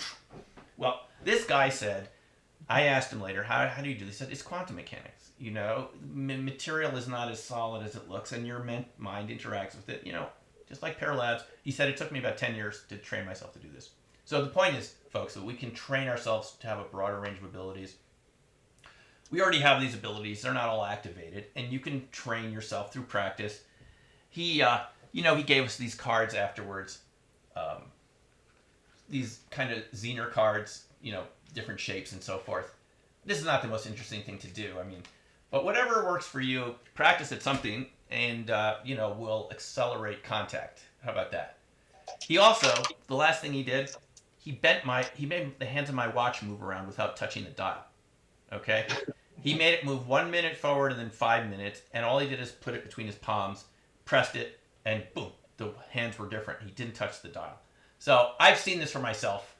I know this is real. He actually ran his hands, I saw him twice. He ran his hands over my arm. I could feel electricity. No joke. So like a human electric fish, And Uri Geller has done this many times, with spoons and watches. So this is a real phenomenon as far as I'm concerned. It's, again, why? because the separation that you and I see with our senses isn't the fundamental reality. At some more fundamental level, things are connected. When you can kind of sense that, you can kind of play with it a little bit. And it doesn't mean that you can actually do remote influencing like bend a tank barrel or something like that. It's not that strong of an effect, at least the people I've met or heard about, but it can be used that way. Okay, really quickly, Greg Kalajitic did this type of process with ARV, predicting stock market commodities. People said he couldn't do it by himself. They used to think from SRI, Russell Targ and others, you needed a couple people to do these, one person to set up the experiment. You're basically looking at an outcome about a week ahead in your future, a stock or a commodity going up or down. He did it about 53% of the time correctly over 13 years, which is very unlikely if it was just a 50-50 thing, if he had no advantage over guessing. It was about 70% over some time periods. He made about $150,000 over 13 years. But the point was not to make the money. It's to show that you get a little feedback from your future. Now, let me suggest to you, I'm using the word future. You're probably wondering, well, Simeon, how does that fit in what you've been saying? Maybe the future is not really in the future. Maybe it's happening now as a parallel reality. But we perceive it as something in the future, but it's actually already exists. And this is why you can do something like this. So here's the cumulative score. You can see is really diverting from chance in a very significant way. The farther you are from zero, which is the bottom line there, shows an effect. And this is a cumulative, just like parallel. So we know these phenomena are real. It's just why it works. I've used this process in one of my classes to kind of view your own future self, to use yourself as a coach. I was talking about this on Coast to Coast the other night. It's a very challenging way and rewarding way. Some people have gotten some very good results with it, to view your own future. So, would you like to try a couple RV targets before we go to questions? Yes. Yeah. Yes. All right. While you're getting ready, let me describe to you the basis of how this works. It's not that complicated. The idea is to calm your conscious mind down while you're getting your pencils or pens and paper ready. You'll need a piece of paper, and I'll guide you through this. We're not even going to use coordinates. We'll view targets that I have in the computer that you haven't seen yet. The idea is to first relax and kind of calm the noise down from your mind, and whatever we've been talking about. And none of these are UFOs, by the way, okay? So to get that out of your mind. I have to say that because people always think it's going to be a UFO. This is not a UFO. I've got a couple targets here. The idea is to just describe them. You don't have to name them. You don't have to say what they are. That's a left brain function. We want to get a description. Colors, temperatures, shapes. That's all you need to get in RV. That's plenty, right? And the way it works is this system, Ingo Swann invented this system. It's called CRV. Again, this is not the only way to view. Joe McMonagle uses another system called ERV, just kind of a more spontaneous system with your eyes closed. And other people have had other systems, but this is the one I learned. It seems to work well for beginners without extensive training. You first start by letting your hand move. I'll say draw an ideogram. It's basically from your unconscious mind something about the shape or the pattern. You don't have to understand what it is, and it's pretty quick. You let your hand move and then look at the shape, and we decode it a little more.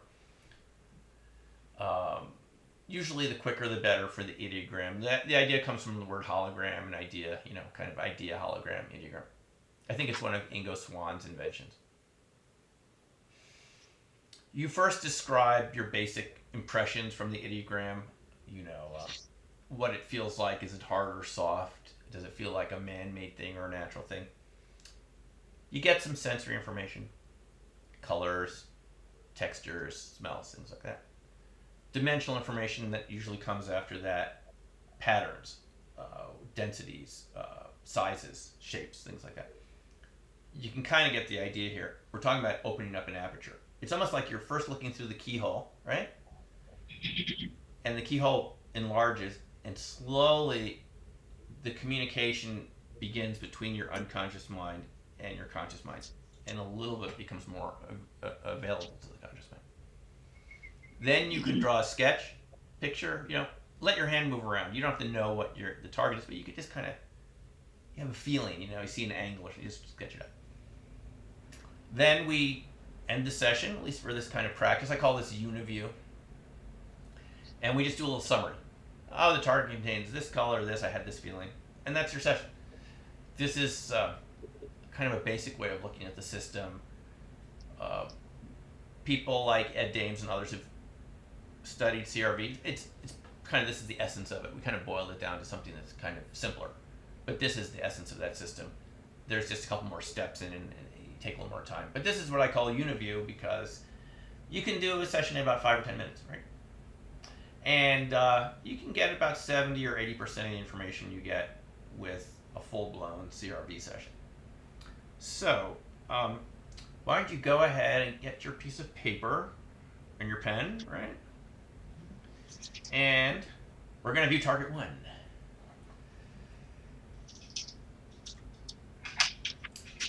On your piece of paper, on the top right of the page, just write your name and the time and the date. The reason we do this is we want to get your hand moving, and these are things that you already know, so it's not scary or anything like that. It's just a way to start engaging your autonomic nervous system, and we want to know when the session was. Later on, you won't have any. 15? Yes. Then, after you have the name, date, do you have any physical or emotional distractors, anything that's kind of on your mind that you might want to let go just for 5 or 10 minutes so it doesn't interfere with the session? We call that a PED, physical and emotional distractors. And then, maybe you have none, maybe you have something, that you're thinking about. As you calm your mind down and these things come to the surface, you want to kind of objectify them, as it's called, so they're not interfering with the data flow. Then, any advanced perception. Sometimes, as you saw in the sessions I showed you, people get glimpses of the target ahead of time. They can be accurate, but you don't know, so you want to let it go. So if you have any advanced perceptions about target 1, AP dash, what is the advanced perception? If you don't have any, that's fine. Okay. Then you want to inhale and exhale a few times. We call this the cool down. Just to quiet the mind down a bit. People have different methods for quieting their mind down. Sometimes just breathing calmly for a few seconds can just slow everything down just to the point. We want to calm the conscious mind down so that the subtler information is a little easier to perceive. The idea is that you already know what target 1 is, but just like we were talking before, that you sometimes spontaneously remember something that you forgot, things like that. It's below the limit. We want to kind of make the limit a little more transparent so that during the next 5 or 10 minutes, the information will come forward. So your job is to describe target 1. Now, when you're ready, move down from the information you previously wrote and move back to the left-hand side of the page. You're going to move like from left to right. Put your pen on the page and just draw an ideogram. Ask your unconscious mind to describe the target and just let your hand move, just briefly. Yeah, I heard something move. That's good. Sometimes it's quick. Whatever that was. It could have been something chair moving, but kind of just let your hand move. Don't take too long to do this. Just kind of let it move around. Let it do what it wants. It's like part of you already knows the target, but it can't put words to it yet. So it's coming from this kind of deeper layer of your autonomic nervous system, just as a feeling. So let your hand move this. Draw a sketch, an ideogram, just one single line, and then take your pen off the page. Okay.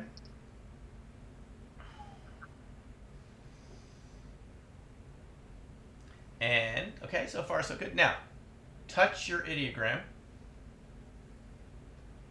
and see how it feels. I know your conscious mind says it's just a piece of paper and ink, but to your unconscious mind, it's like reaching through space-time to touch the target. So touch the target with your pen. What does it feel like? Is it hard or soft when you touch your ideogram? You could trace it too, or probe it with your pen or your fingers. What does it feel like? Hard or soft? Wet or dry? Smooth or rough? or pick anything that it feels like. It's actually as if you're physically touching it. What would it feel like? And then, when you got a couple basic descriptors, touch it again and see, does it feel more like a man-made thing, natural, water, airspace, land, person? What does any of those words match? If not, you could write none. There's about 7 types of descriptors, real basic nouns. Land, water, airspace, natural, man-made, person, biological, motion energy. Pick one of those. Land, water, airspace, natural, biological, person, motion energy. Any of those fit. Okay, and that's your first ideogram and a descriptor. Okay, and a real low-level identification. Low level. Now, if your mind jumps to a conclusion, you put it off to the side of the page as analytical overlay. A dash, write it out. Put your pen down for a second just to acknowledge. Some of us get the overlay, some don't. When you're ready, let's move down the page a little bit and draw another ideogram. Typically in a session, you would have the freedom to do as many of these as you would like. I wouldn't be rushing you or take as much time as you want, but we have some time constraints here. So go ahead and draw another ideogram. Imagine you're describing the target, target number 1. Move your hand across the page, draw your ideogram. And when your pen comes off the page, that's it. You don't put it down again. Not at this stage. We're in so-called stage 1. Now touch the ideogram, probe it, trace it with your finger. What does it feel like? Does it feel hard or soft? Smooth or rough? Wet or dry?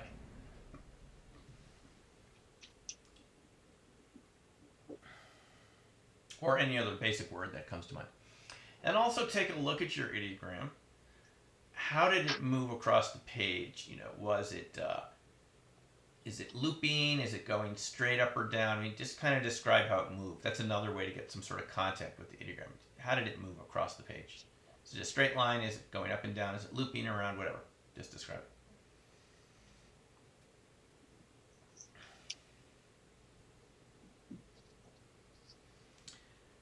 And then, when you've drawn your ideogram and got some basic words, let's decode it. Does it feel like man-made, natural, land, water, airspace, motion energy, person, or biological, organic? Do any of those feel appropriate?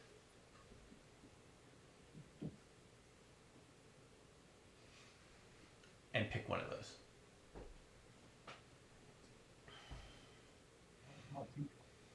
And again, if we were doing this in kind of a full-fledged training, you'd be directing the pace of this, not me.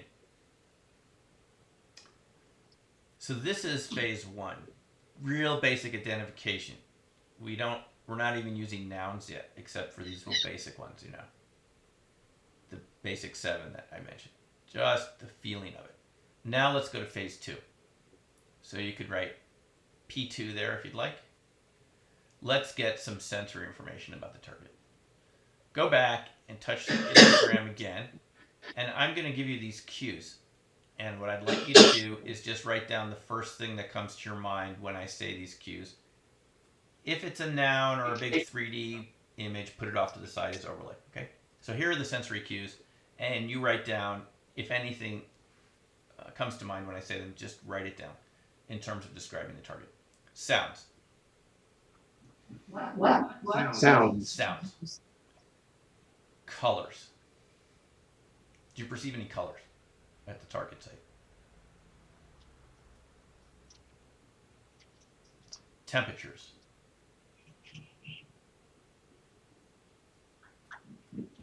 Smells. Tastes. Contrasts. luminosity,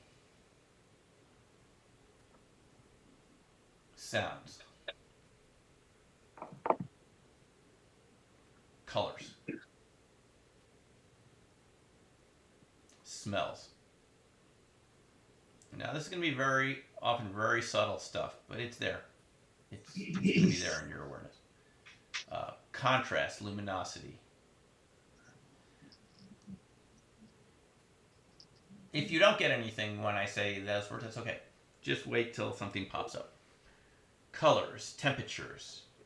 What temperatures do you perceive at the target site?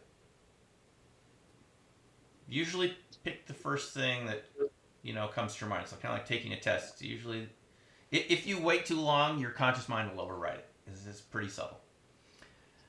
Contrasts, colors, smells, sounds. And then ambience.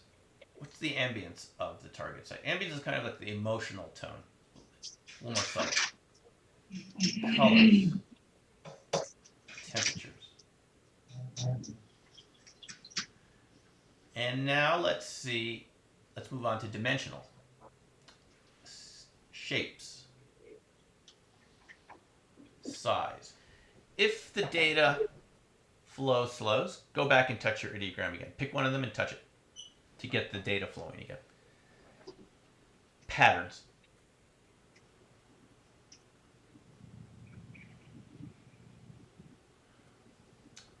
Volume, space volume. Verticals. Do you perceive any verticals at the target site?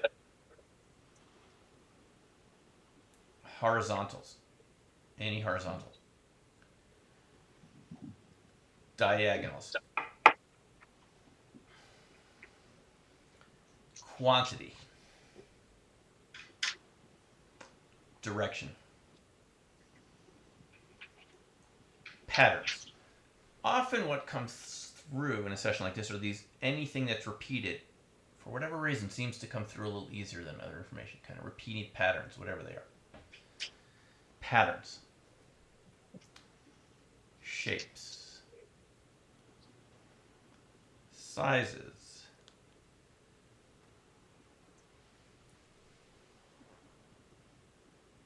Space volume. Mass and density. In other words, do you feel denser things there or lighter things? Or both? Probe around with your pen a little bit on the ideogram. And just let the information come through.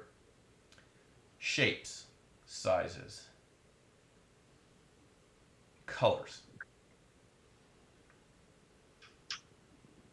smells, sizes. Now, I'd like to do a movement exercise with you. In your imagination, I'd like you to move 100 feet over the target area. Move 100 feet over the target area and describe. So wherever you were, now imagine you're over the target area. Patterns. Colors. Temperatures. Space volume.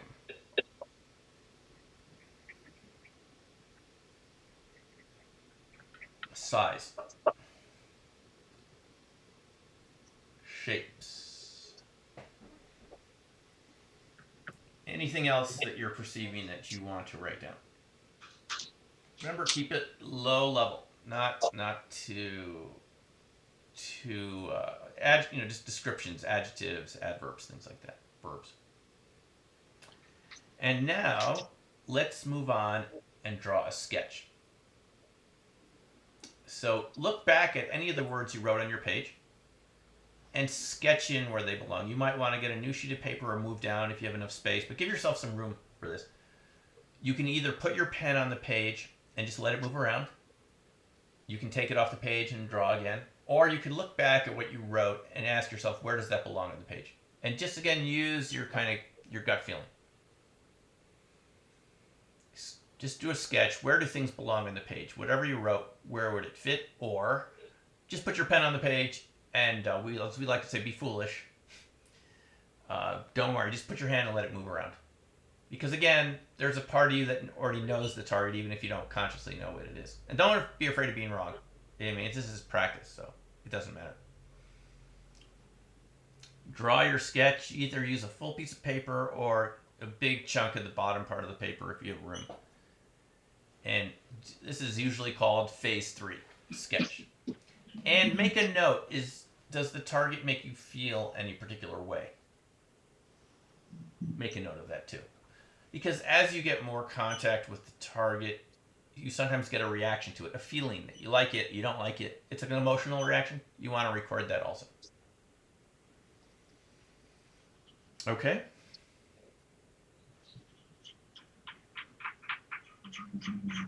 The more confused you are, the more accurate you're more likely to be. How about that? Don't worry about trying to make sense of this. It won't make sense because you don't have any conscious information about the target. Just that subtle level of feeling. And if it's not right, who cares? All right? Now, when you're ready, and I'm deliberately kind of moving you through this because it's kind of better to keep moving than to stop too long. You start thinking too much. When you're ready, right, end session, end the time. I have that it's 9:37, your time. And now, end session. This is important so that you just stop connecting with it. Write a little summary, 1 or 2 sentences. The target contains, you tell me. Look back at some of the words you wrote or the shapes. Do any of those in your gut feel like the most accurate? Or any other part of your body where your intuition resides? Any of those feel more accurate than the others? It could even be your analytical overlay. You can pick that too. What feels the most accurate? The target contains this. Describe some of the colors, the patterns, or it made me feel like this. And that's your little session summary. The session's over, and now we're writing a little summary about it.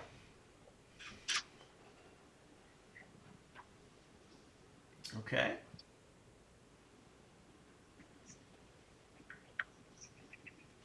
So you look back, some of the words feel correct, some don't. Just describe what they are. The target is it's this, it's land, or it's water, or it's man-made. I see these colors, it makes me feel like this, or I perceive this shape, whatever. Just a bit of a summary. Okay? Anyone need more time? Or I see someone writing there, I can see you. I'm a remote viewer, No, I can see you through the I see some of you. Okay. Now, I just want to say, in general, we don't rush these. In regular training, the viewer controls the pace. They can take an hour to do this, whatever, 10 minutes. It's not I'm like the monitor. The monitor does not control the session. They just help. But in this case, we want to try a couple out here. Okay. Does anybody want to share what they got before I show you the target feedback? Anyone want to be bold and share? Okay. So you can see my screen. It says target 1, right? Yes. Are you ready everyone ready to see the target feedback? Yes. Okay. This is what you were viewing.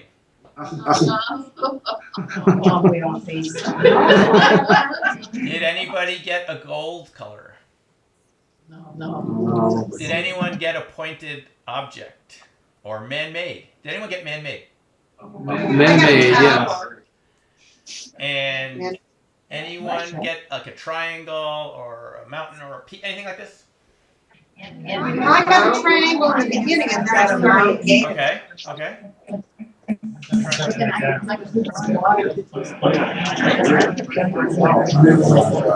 Oh, I did get it, but I didn't get it. If I look for it upside down, if I look at it. Yeah, okay. Here it is, it's right here. I did get it. Who is that? Can I see? Yeah. So this is the thing. Sometimes the viewer comes into the target upside down because we're not dealing with the physical space, right? You could come in upside down. The purpose of the movement exercise, when I say move over the target, it's to right side up so you see it the way we're seeing it here. Those movement exercises, you can move people around in space and time, back and forth, and you kind of get a better angle on it. But that's interesting. So somebody got something like triangular, and I know what some of you are saying. It's just luck. Here's the thing, though. Sometimes you nail these things, and it's way beyond just, you can see, whoa, I was there. So congratulations on your first session. Now, here's the thing. This is very important. Okay. I don't know where this is, by the way. It's somewhere in Asia. But here's the thing. Okay. The most important thing is every session is a good session if you learn something about yourself. It's not whether you nail the target or not. It's always fun to nail the target, but you won't every time. Even really trained viewers don't. The main thing is to calibrate the system. You do this hundreds of times until you get a feel. You know what I'm talking about? So if the main thing is to learn about yourself. If you got it, great. If you didn't, that's great too. It's a calibration system. You're learning to navigate your own R space with these techniques. I got it. Would you like to attempt one more before we go to questions? Or what do you think, guys? Tell me. Your video has frozen. What's it frozen in? Now we see your screen, but we don't see your video is frozen. Of me? So we can see your screen. Okay. I'm going to move. Everyone's seen enough of target. I'm going to move to target 2, okay? Okay, we've got about 15 minutes. Okay, we're going to do a quick one here. Target 2, get ready. Okay, quiet. We're going to do it quickly. We're going to do a quickie target and then questions, okay? Just for fun, we're going to do another one. I don't know what this is. I haven't done this in a couple months. I forget what this target is too, but go ahead, write your name, the date, time. Actually, if you do these faster, they're better because your conscious mind doesn't interfere with that much. Any advanced perceptions that you have, write them down. Normally, we'd like to put 5 minutes between each target, 10, 15, or we don't have time this time, so. When you're ready, go ahead for target number 2 and draw an ideogram. Let your hand move.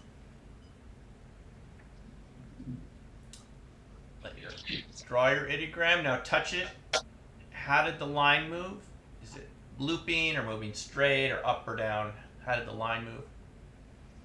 Just a piece of paper. Yep, and then touch it. How does it feel? Hard or soft? What words come to your mind when you touch it? As if you're reaching through space-time and touching it. Does it feel soft? Does it feel hard? Wet? Dry? Whatever. And then, when you have a couple descriptors, pick one of the identifiers. Is it man-made, land, water, airspace, natural, person, live, organic, or motion energy? Any of those feel appropriate.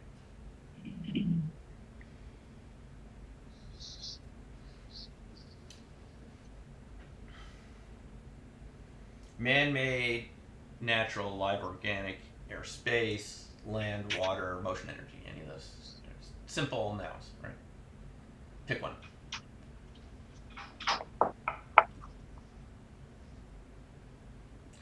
And then let's go ahead and get some sensory descriptions. This would be called phase 2 in the CRV system. Temperatures. What temperatures do you perceive at the target site? Colors. Any sounds? Smells. Tastes.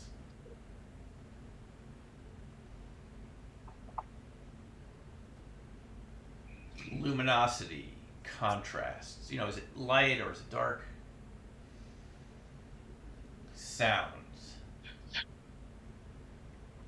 Colors.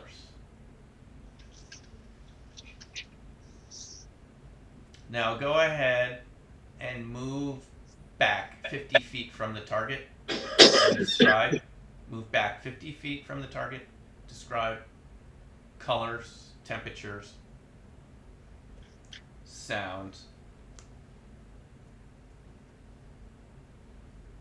ambiance, kind of the emotional tone of the target area.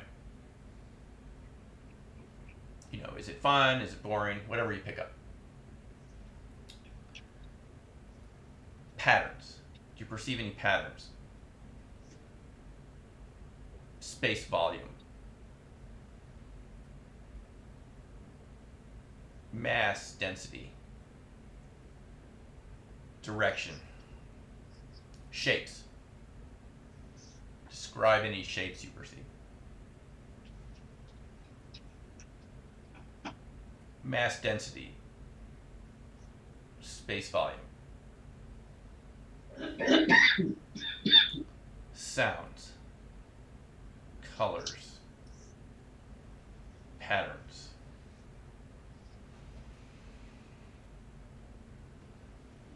Shapes. Smells. Luminosity. And now describe how the target makes you feel.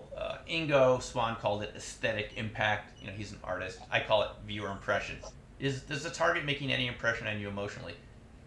Ideally, if we had more time, it's going to take a little time to feel that, but maybe you get some feeling about it immediately. Just write it down. Makes me feel this way or that way. Colors, ambience, shapes.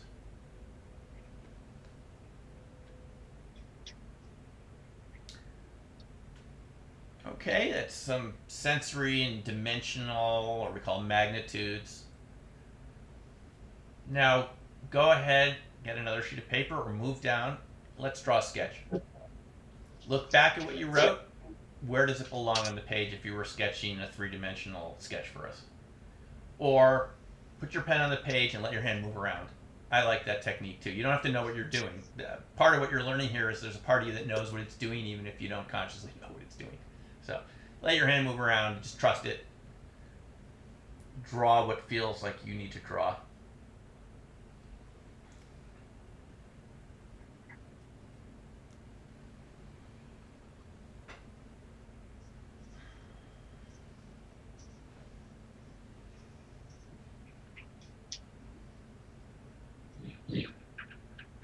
And again, look back one more time at your ideogram, touch it again if you need to, fill in your sketch.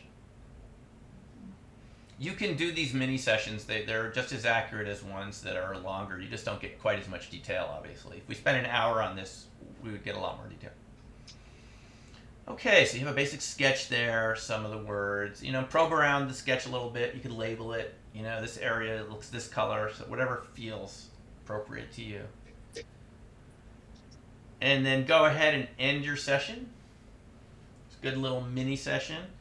And it's 9:48 where you are, 9:48. And then go ahead and do a little post-session mini summary. The target contains this or that or this color or this type of thing, whatever. It makes me feel this or that. Two sentences, little summary. Look back at what you wrote. Remember, write end session and the time. It's important to do that because when you're really doing applied targets, you want to let go of it. You don't want to carry it around. It's important to end it. It's done. But you can do a little summary about it. What do you want to put in your summary?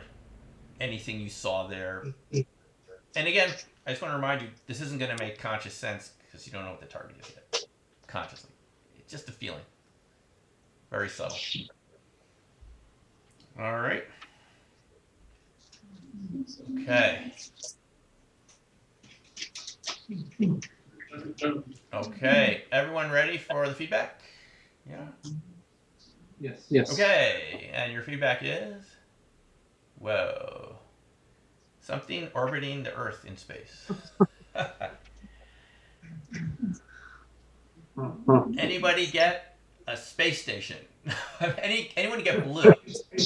Anyone get blue? We got a space shuttle. Space shuttle, hello. Major colors, flowing water. Water, major colors. All colors, nature. Yeah, I got I personally got like soft, wet, natural, organic, blue, tranquil. Yeah, Calming effect.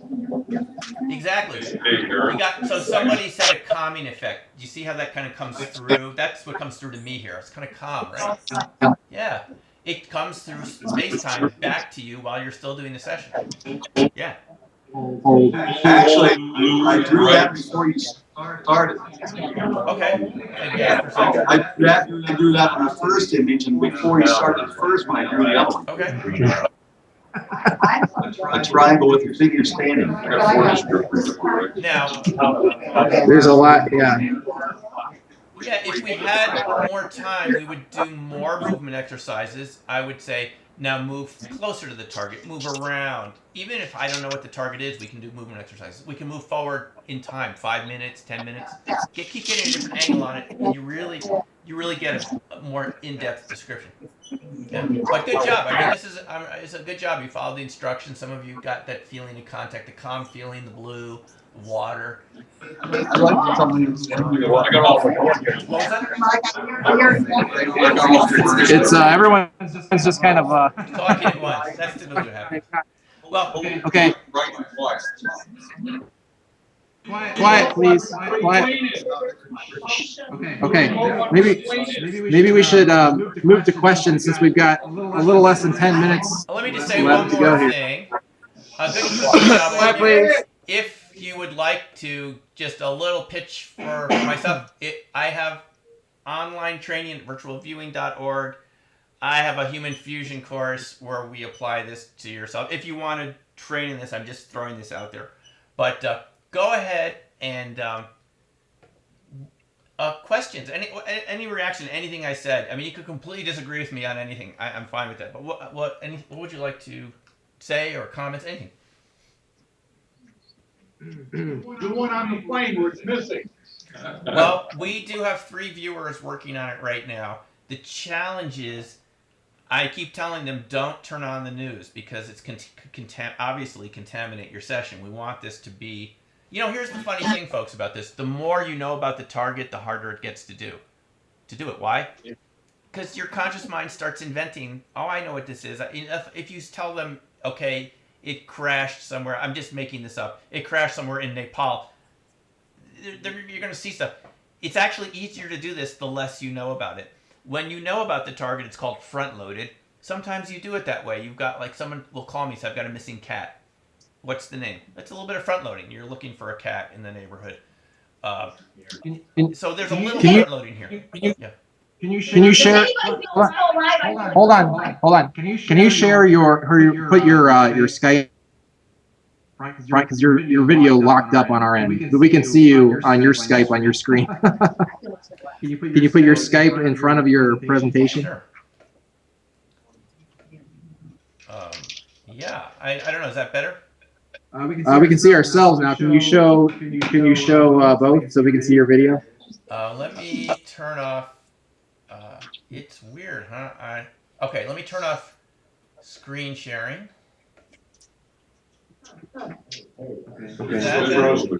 No, you're still frozen. Sorry, this is the way Skype is, guys. It's imperfect, and anywhere along the internet where there's a slowing down is going to slow it down. But so anyway,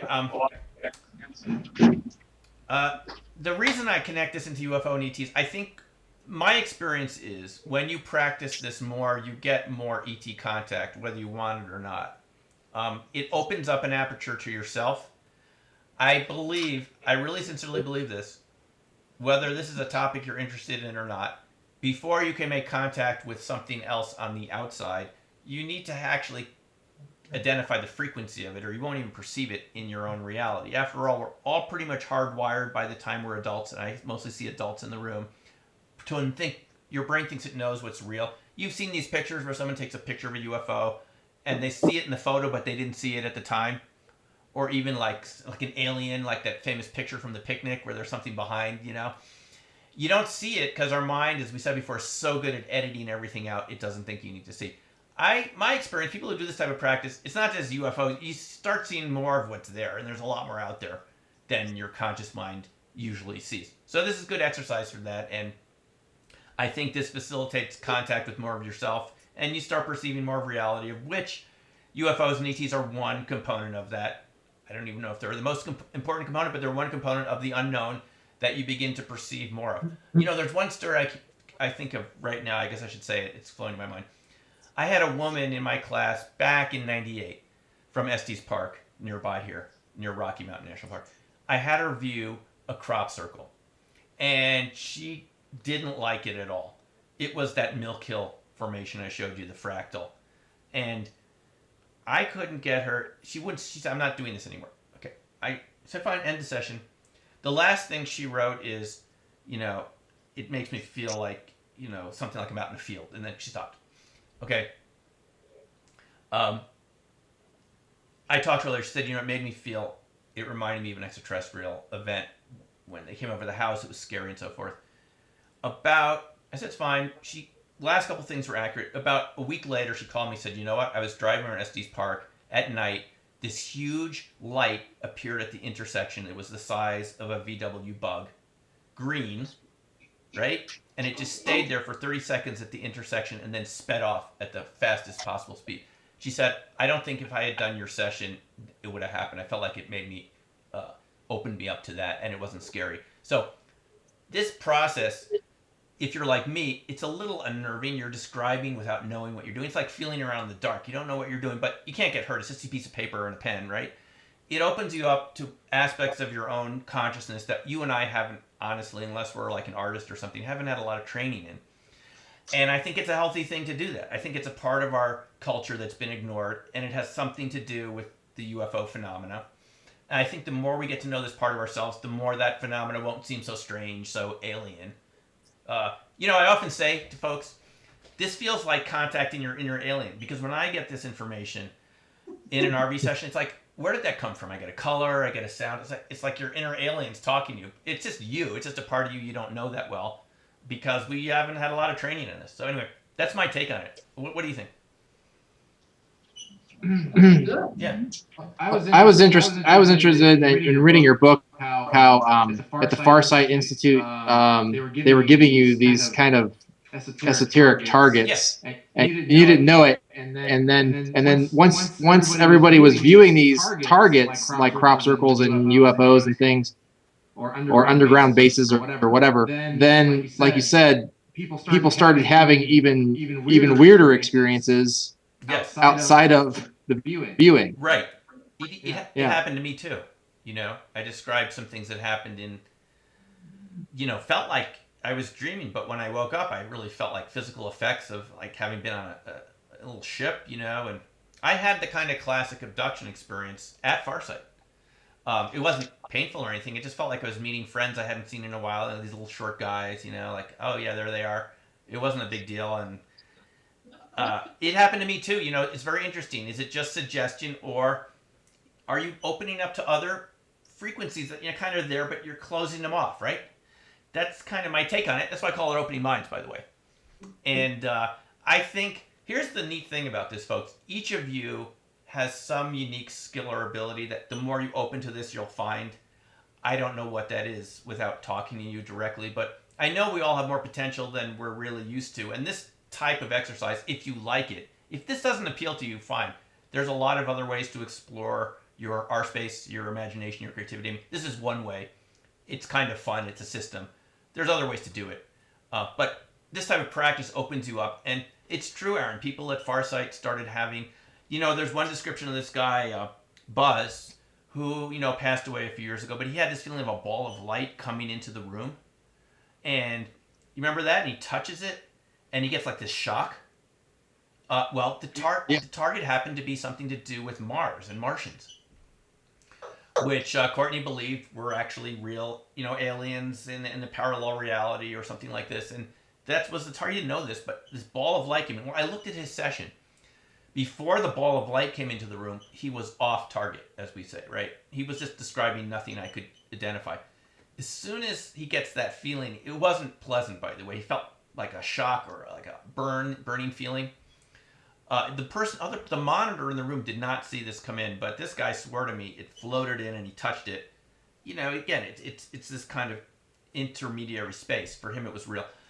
Everything after that, the session was all about extraterrestrials and all sorts of. He really locked on. So each person seemed to open up in a different way to other parts of themselves they weren't used to. And I would just encourage you, either in a group or by yourself, to explore something like this that you find interesting. That's the real key. If it's not exciting to you, it won't do anything. But something like that, and you'll see that it's a little bit like an arm that fell asleep when you're sleeping at night. It kind of wakes up and you didn't know it was asleep. And that, to me, is my experience of RV. So, anything else? Anybody else have any questions? Yeah, I have a question. Does he think that like quantum entanglement might be an explanation for remote viewing? Quantum entanglement as an explanation. Yeah, good question. There is a lot of debate about that. Now, people who have been in it for a while, like Russell Targ, don't think it has anything to do with quantum entanglement. That's what he told us in the last IRVA conference. He stopped his presentation and said, listen, folks, I want to say something. This has nothing to do with quantum mechanics. It's just he's a Buddhist, and he believes that you're like an eternal being that spans space and time, and that's why you can do it, because you're already all over the place. Now, there's other points of view on this about resonance, quantum biology. Let me say one thing about this. Quantum entanglement is not just for things that are distant. There's a belief increasingly that our body communicates with quantum entanglement. There's been some research that shows if they take a couple of your neurons and they put them close to each other but they're not touching, they still synchronize. How do they do that if they're not touching? Is it some sort of, they called it brain entanglement, like the same principle. And there are some people who feel that this is, well, I'll give you an example of how fierce this debate is. Christopher Kit Green, very high-ranking official at the CIA that funded the RV project in the 70s, he tested them, and he told us, you can order the video of him from IRVA. It's quite interesting. It's a couple sessions that blew him away. It wasn't a question of statistics anymore. The viewer nailed it. Read things off a desk in a secure facility, cryptographic name, all this stuff, right? A couple other examples where he said, it was no doubt it worked. It worked. And he decided to fund it. They got $20 million over 20 years. He called it synergistic quantum entanglement. He told us that I believe the NIH was doing research on this. I couldn't find anything about them doing this when I Googled it. But this guy still has security clearances. Maybe it's black budget research, right? But in any case, it's a good question because there's debate. Some people say this is a form of classical quantum mechanics says there's no communication at a distance. It's just a mathematical property. There are other versions of quantum mechanics, like the one we're talking about, the multiverse theory, that suggest communications, and either other interpretations that say it's possible. So the answer is we don't know yet, but some people think yes, some people think no. It depends who you talk to and what their view of quantum mechanics is. Yeah. Has he ever been applied to medical diagnostics? Has it ever been applied to medical diagnostic? Yes. This is a very good use. Thanks for bringing that up. I mentioned people doing this with ARV, doing short-term predictions for the future. People use this to locate missing persons and pets and work with the police, and it's been effective in that respect. And there is a medical diagnostic kind of protocol. There were people at Farsight that were using it, a doctor. And I've seen people use it effectively that way. You could imagine, you imagine yourself becoming very small, moving in the person's body, for example, towards an ailment. Or like the drawing we did, you could imagine yourself drawing a version of the person and using your pen to feel where different issues might be, ailments or blockages of energy, something like that. So people have used it with, kind of created their own medical diagnostic technique from it. Of course, you have to be careful about claims of that, anytime you put it on a website or anything like that.